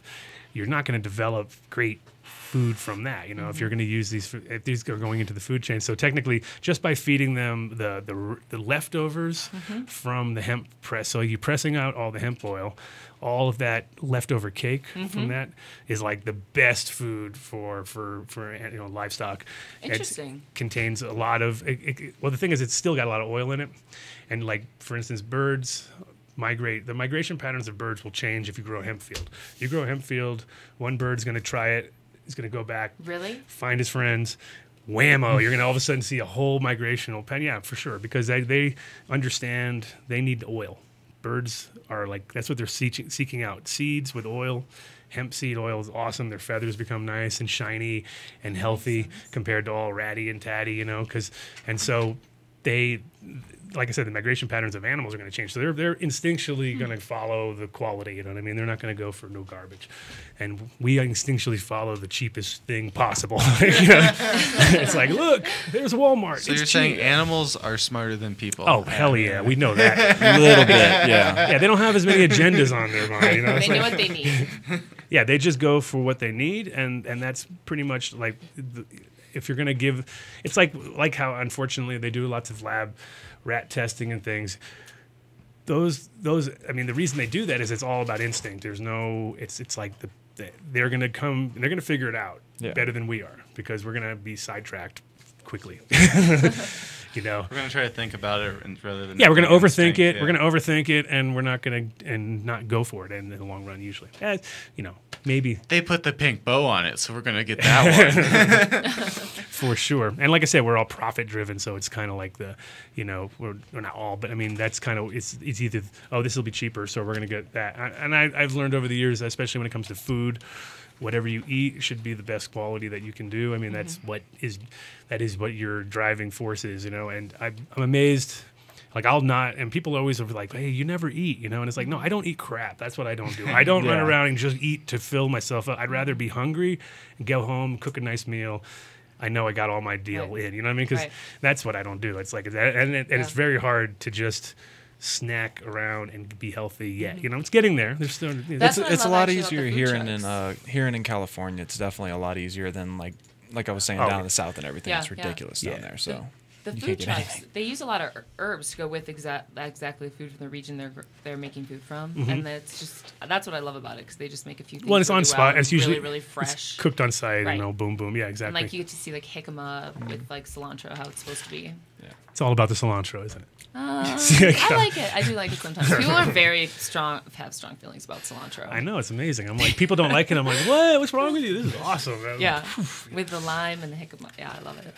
But no, in general, I think that's an important thing in life, just to be, quality of certain things, cannabis, food, those things. Those are all things you take internally. So of course, that's what you should be, and also like with clothing and stuff too. I think natural fibers, wearing that is a huge difference, because people don't get it until they wear it. And I, luckily enough, I have a hemp company, so I've been wearing it for 20 years. And what I I just can't get out of warm. it. It's warm. It makes great for jackets for sure. Oh, for sure, it's warm, but it's also breathable and it has certain. I mean, there is like for instance, stay wet like. Well, like a polyester shirt, any shirt that has any polyester in it, I just can't wear it. I mean, I put it on. Definitely wouldn't want to blow glass in something, like hemp would be much Hemp's better for blowing glass because it's going to insulate fire you resistant. as well. It's fire resistant. Yeah. Exactly. Fire resistant. Have you guys ever had a fleas catch in the? The inside is not fire resistant. Definitely don't wear it reverse.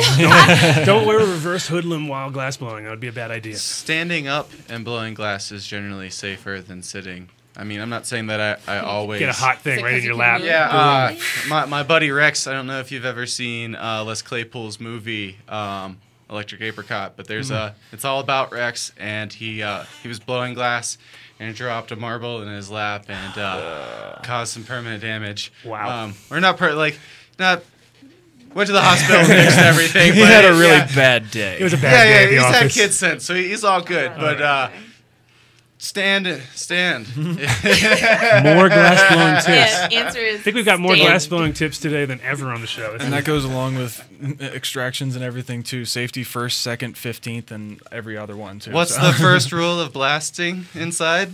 Don't. Yeah, that's been terrible for Colorado in the last few months.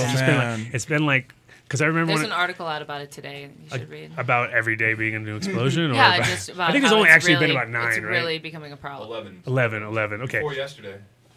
Yeah, we don't know about today, but in general, I mean, it's. I just would say it's because of the numbers of people that are, looking at how expensive it is in the shop and going, I could do it myself. You know what I mean? And the reason it's so expensive in the shop is because the taxes. The equipment to properly make this stuff is not cheap. No, true. And to actually set up a lab and properly do it all, like it's definitely not cheap. So unless you have your own outlet for it, you're looking at like $100,000 or something for a nice closed loop. Some of the easy, some of the bigger systems. I mean, not so much for the closed loop by itself, but for everything else involved with it. Your pumps, your ovens, your whole lab room build out. Yeah, you're looking at probably $100,000 plus licensing and everything else. That's where it gets killer. Yeah. Do you think, I don't know that much about it, do you think that people should be able to do it in their own home, or do you think it's such a complicated process that it should be left to the professionals? I mean, I don't think it should be a complete outright ban because then it gets to the point where it's like a witch hunt and we're out, oh my God, they found a tube in your house and we're going to take your kids away or whatever. That kind of stuff gets ridiculous. I think safety should be never in your house. I don't think that the law should be able to say that you can't do it in your house, but as a professional, I think you should leave it to the professionals as much as possible. Oh, well, in general, some sort of regulation in some way, like you can't blow glass. You can't blow glass without a proper setup. Exactly. Right. Exactly. And if you wanted to do like a I wouldn't say professional because obviously if you're doing it at your house, you're probably not professional because you would have a big business. But there could be a very simple, way to go. And I mean, it's actually interesting because they were talking.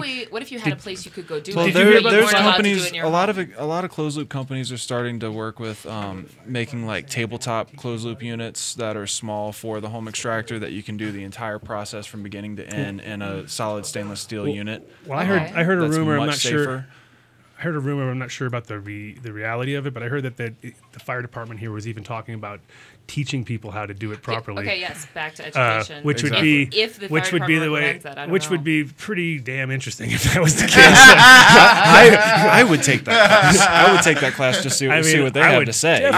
And if that was the case, if the fire department wanted you to come to take a course with them because it's fire safety on top of, then you're certified by the state. And then you bring in a real person. I wouldn't want the fireman showing me how to do it, particularly if he's not ever done it before. No, but I would want somebody that knows doing it and them with pointers and everything else. If you had somebody doing it and the fire department standing next to them while they're doing it, explaining to you how the safety things work, and on top of that, there's a proper way to do it. The thing is, it's like nobody.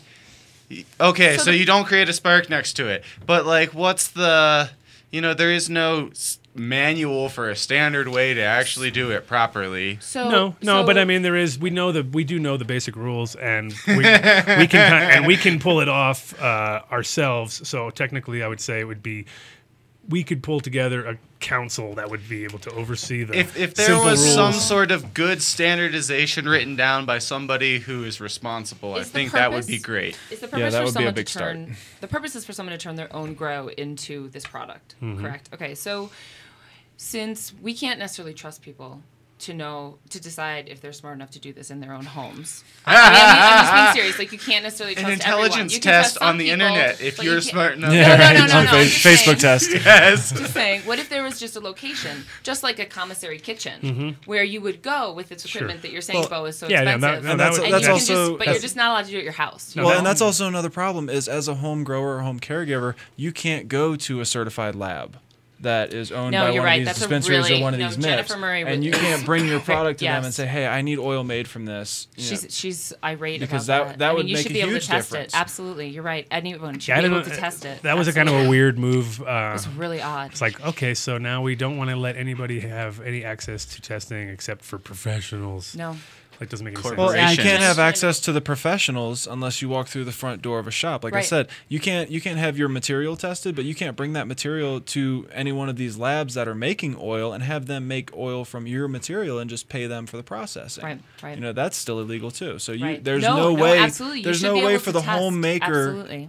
the home grower to get that oil made without doing it themselves right now because of the way Sounds the like a laws lot are of set. people are being because left they out. can't even. Okay, Yeah. They can't even Because walk there's no into options. a lab, not the Right. testing lab, the You wanna extraction walk into- lab. yeah, I You see. can't even go to the extraction lab and get oil made from your that- product that you grew yourself. Well, why can't we open just a commissary kitchen extraction lab that you can Because bring it's anything still- into? The law. The laws won't let it. Okay. Write that Laws. down. Laws. Laws. The law Bad. says no. Exclamation point. 2 underlines. Yeah. No, and that is the pickle that we're in, is like we're not giving an option for people to process their material. We're giving them an option to grow it, but we're not really giving them the option to Which process in it itself safely is without- definitely a start because they still don't even That's a really whole have industry. that too Right. much in Right. Cali or any other states. You know, And crazy enough, that, I mean, if we were looking at this from like job creation, why wouldn't, wait a minute, can't we do this and create Right. like jobs and Right. have create safety and It create sounds like jobs? a complicated process that we should have someone that has a good knowledge base in it doing it. It's gonna. I mean, it could evolve on its own. We'll see. I mean, the thing is, it's first of all they got to accept the basics, like, hey, we're smoking weed. and that it's not going to hurt That's the you. basics, you know what I mean? Hey guys, we're smoking I weed think over that's here. happening fairly quickly. I think It we're is. almost- It yeah. is. So once we get over that first little hurdle, then we're going to move on to the next one. And Mm-hmm. it's like we have so many mini microfights to deal with still, but we've already kind of won the. It's like we won the war, but we still haven't won all these little Right. skirmishes that are going on Right. in village to village. You know what I mean? So we have to actually tell everybody, hey, by the way, war's over, guys. Stop shooting. And they're like, oh, okay. And happened in Germany, and there was guys in Germany who were hiding out for years after the war and didn't realize the war was over and were coming to attack people, and they'd be like, dude, where you been? It's going to be St. Tammany Parish, Louisiana. People in the islands, like the Japanese out in the islands, that got cut off and just had no idea, you know, for long periods of time. Well, and I've been saying it for a while. We're seeing the death throes of the drug war, and Right. the cops and the DEA and all of those guys. Imagine like a dog that's wounded, that's backed into a corner. That's going to be the most vicious, ferocious animal you've ever seen in your life, and that's what we're dealing with right now. So not so much in Colorado or Cali or the other states where Well, they they just have see kind their- of regulated. But you look at other states, you look at down south, you look at back east and everything, and They see their budgets getting there's cut. a is what war they going see. on right now. They Well, s- and you know what? We're as a parent, we're raising the next generation of kids, and this is the first generation that has ever grown up in a place where marijuana is legal. Yes. So it's important that we are educating them about the effects of cannabis on the teenage brain, and that we are not using these old Prohibition era scare tactics, and instead are really talking about this plant and what it does. I think by the time like my kid and your kids are older, that will be like, really, you guys were not too smart back then, and we'll be like, yeah, It took we y'all know. that long to figure this out? Come on. Because they're going to be. We'll they're just be gonna- like, you're welcome. Yeah, you should be. I mean, I think it's interesting too. Is like when I lived in Holland, I kind of had that vibe where, like, if I met a cop, and started, I would, ask, like, if there was ever a question about anything, I'd kind of like love to talk to them about their growing up in Holland. So I'd be like, you have never lived in a place where you couldn't get cannabis legally down the road your whole life, So for them, it's just like they don't really. It took them a long time to turn around. Like now they've actually they're vicious in Holland. Like right now in Holland, they have taken on every tactic of American cops that they never had before. Like they are trained, they're trained by American cops to like they had it literally at one point. I think Giuliani came over, and he basically this was back when Amsterdam was still pretty rough as far as junkies everywhere, but it wasn't rough in a rough way. It was rough in the sense that it was just like, oh, I'm stepping over this junkie to get to that shop. There were just and, lots excuse of me, fairly serious syringe still hanging out his arm or something. It was like, to me, that was the best way to not become a junkie. Like, look at that guy. Look at that guy. I don't want to be him, right? And then they literally, Giuliani came and said, hey, I cleaned up New York, which he did. I mean, New York is weird now. Like, when I was growing up there, Times Square was like switchblades and porno. That's pretty much when I would go down there to probably, hey, look, there's porno everywhere. And, and it was like, that was the underground seedy zone. And now it's like M&M's dancing in the street, and there's like total Disneyland vibe, and there's people dressed up. Times Square. There's lots of pockets of interesting. I mean, of course, New York's got spots, but I'm saying it's all been pushed out. It's like you got to really know where to go. Yeah. And, I mean, in general, what they did in Amsterdam is they came in, took all the junk. I mean, now there's you don't see junkies on the street anymore. Even occasionally here and there, but you don't ever see back when I first got there, you get out of Central Station, thousands of them. Wow. You're like, whoa, what's going on here? Does anyone know where they went? Where'd they go?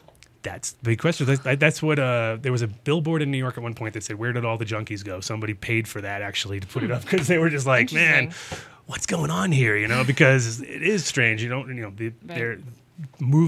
the whole population somewhere else. They did it in Zurich too. In Switzerland, they had their Needle Park, which was out of control at one point. It was, thousands and thousands of junkies all in one spot, just living amongst each other, and it was just very strange. It was very bizarre, but things like that have been always. I mean, taking it to the extreme there. Like there you go in Holland, it's all about junkies. Then over, when they do it, when they come and clean up there, it's like New York is. It's 10 times as expensive as when I was there before. Nobody can live there. Everybody had to move out. Oh yeah, no. Same thing's happening. Completely, yes. You can't even afford to park a car. I mean, it's insane. The price of Colorado's going up too as people are influxing.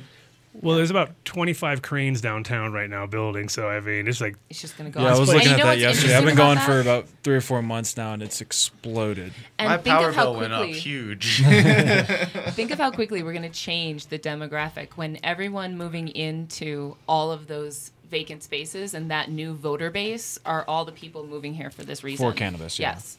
It'll be very swift. Up until this build influx, if you were looking for a place 6 months ago, there was like 2% vacancy rate or something like that.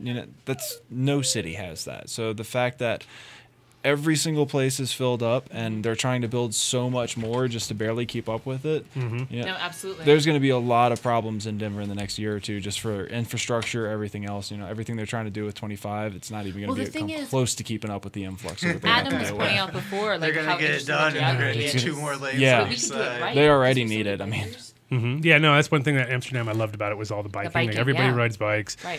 Denver too. I mean, Denver's definitely got a good culture for people who. Fort Collins is a lot of people got DUIs. A lot of DUIs out there. Once you get a DUI, that's when you get a bike. That's pretty much how it works, right? The expansion of the light rail is going to help and stuff like that too. Jason Lee would ride his bike 10 miles to work and 10 miles home. Like, it's hardcore. And then work 7 hours. Yeah. Yeah, no, but riding a bike is a great way to kind of counterbalance this whole lifestyle that a lot of people have. I mean, here, everybody drives everywhere, It's just but we can maybe change that. I mean, with all this new construction and so many people that want they need to to bikers. have, once they set up dedicated bike paths everywhere and give people because really a bike will get across town, especially when there's once it starts getting clusterfucked here with traffic and stuff, you will realize that a bike is way better. Well, I love how they started labeling the street downtown. Have you noticed that now they got bike lanes? There's bike lanes and there's actual colors to them, so it really stands out from the white. If there's going to be a lot of bikers need to follow the traffic laws. No, absolutely. It's definitely, a major problem. Yes. Oh, that's the one thing I loved in Amsterdam is nobody follows any rules ever. Well, that's the thing that kind of freaks me out about being on the West Coast. Like I went to visit Seattle for the Cup and everything, and And we just ran across the street to go to the restaurant, and this dude like Freaked honked his horn, stopped, parked his car, like got out, was yelling at us and everything. I was like, dude, I'm from New Orleans and Denver. You're lucky I'm not stumbling down the middle of the street drunk with a blunt hanging out of my mouth right now. It's like, what are you talking about? I just walked across the street. Yeah. So. No, they've been well trained in California. It's crazy. Like that's like because they know. I mean, you will get a jaywalking fine. You know, Yeah. And that was the difference of the whole like growing up in New York and Cali. I was always like tripped out as a kid. I'd be like, really? Like in New York? Man, Yeah, no, I actually almost got one in Cali already, and I was like, oh, wait, I'm not trying to talk to cops on Hate Street. They're serious there for sure. Definitely on the hate, it's worse. Yeah. So I think we're going to roll winding down the last couple of minutes, so I want to use this time to do some shout-outs and let you guys do the same and kind of wrap it up. So tell us. We'll start with Rambler because he may ramble, so we don't want him to ramble too hard. But give us, like, if you got any email addresses, websites, or just I'm places on you're going to be. The Facebook, Rambler 42, 42 spelled out, and there's a hyphen in between the 4 and That's the 2. complicated. What, is there another Rambler 42 out there? I'm also on Instagram as the Rambler 42, but it's just the number 42. Headed to Rocket Man after this. They're going to pick up some glass, so if you're in Colorado and looking for my glass, they'll have some there. If you're interested in glass, want to know more about it, if you haven't seen Degenerate Art, That's definitely pretty awesome check video. that Yeah. shit out. Like, sure. it's got a lot of really good information. Cool. Awesome. Yeah, well, we actually got some good tips from Rambler. I'm sure all the glass blowers are paying attention when they were like, what did he say? Oh, yeah, don't drop it on your don't drop a hot marble on your lap. It's a good tip. And Miss Jane West. So this Friday will be our first Classically Cannabis High Note Series event. So I would like to thank my sponsors who came on long before this was a hot ticket in town and just really believed in the concept. Ideal 420 Soils. They make a soil that you just add water for like the everyday grower. They're a great company. Came on as the title right away. Gaia on Colfax. Meg and her team out there, they're great. They came on, wanted to support everything we were doing. The Farm up in Boulder. Jan and Allison, their whole team, they got a shuttle bus coming down for the event. I can't wait to see them. Leafly came on. They definitely wanted to be supportive and do what they could for us. Wellspring on Broadway. We got a great team of people, and what's great is that all of these teams can come together and really do like an employee appreciation and come together for this event. So For sure. It sounds like I know who to talk to when I want to get sponsorship because you do way better, right? Yeah, you do way better than I do getting sponsors. There's a little bit of networking going right there. Oh wait, I can't forget Vicente Cedarberg's law offices because Mr. we wouldn't Cedarberg. have gotten this far without them. Awesome, yeah, because like I said, I mean, we're anybody out there that wants to sponsor this show, give us a shout because I will hook you up. And Mr. Bho Johnson. Yeah, look me up on Facebook. It's BHO Johnson. Instagram's at BHO Johnson, but that's more like food and travel stuff at this point anyway, since I don't have a whole lot of products going. Anybody in California that has CBD products that you want to get to patients, get in contact with me. I have a lot of people that are hitting me up for this stuff, and I just don't have the resources for it yet. Also this fall, there's a documentary coming out from Clark French and his cousin Dale out in England called Grassroots Cannabis Documentary. They came out and interviewed a whole lot of people in California and just touched on a lot of things that they're dealing with over on that side because they don't have any kind of medical or any semblance of legalization. So they came over here and got a really good look at Colorado and California, and I'm really excited to be a part of that. Nice. So that's going to be coming out. That's I think exciting. they said August. It Can't wait to see all out, these so documentaries. There's it's going great to be a lot of teams fun. working But on it. thank you guys so much for having me, Adam. It's always an honor to be on the show. So. And I just want to give a little shout out, obviously, to my beautiful wife, Cece, and little boy, Nick, up there on the hill. Also want to remind everybody that on the 30th, 31st, and 1st of this year, or this month, which is coming up in 10 days, we're going to have the planting of the hemp seeds down in Springfield. Nice. So you can get in touch with us on Facebook at Hood Labsters, and we'll give you an update of where and when to be there. So like I said, 5-hour drive, so get prepared. Hopefully the weather's looking good too.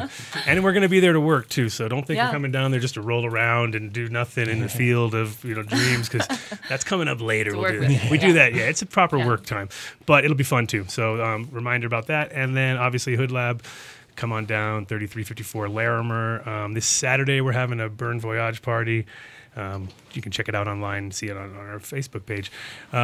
Mitch and us will be back in 2 weeks or so. Big congrats to Mitch. Big, humongous Awesome, congrats. man. This Enjoy show is your time with your dedicated family, to brother. Mitch. What's the daughter's name? Yeah, we want to know the name. Oh, yeah, guess the name, actually. Let's that's do a good that. idea. Yeah. Everybody guess the name. Yeah. Let's make up our own. God, this is gonna- Let's make up our own names. Everybody make up the craziest name you can and send it to theadamdunnshow.com, and we'll see what's we'll pick a winner. Maybe you'll get to name Mitch's kid. Who knows? Could happen. Stranger things have happened. Thanks to Bike for showing up today. Bike, Holly. Just to keep him, as security. We have to have security because it gets crazy around here. Thanks to Rambler for rambling.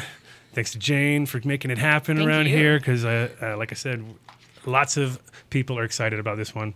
And the fact that it's going to be in Red Rocks later in the year on a full moon. On a full moon. It's huge. The Bike Holly moon. It's pretty much. Yeah, we're going to name it after you. Get your own moon, dude. Awesome. Wow. Don't fuck it up. It's my moon.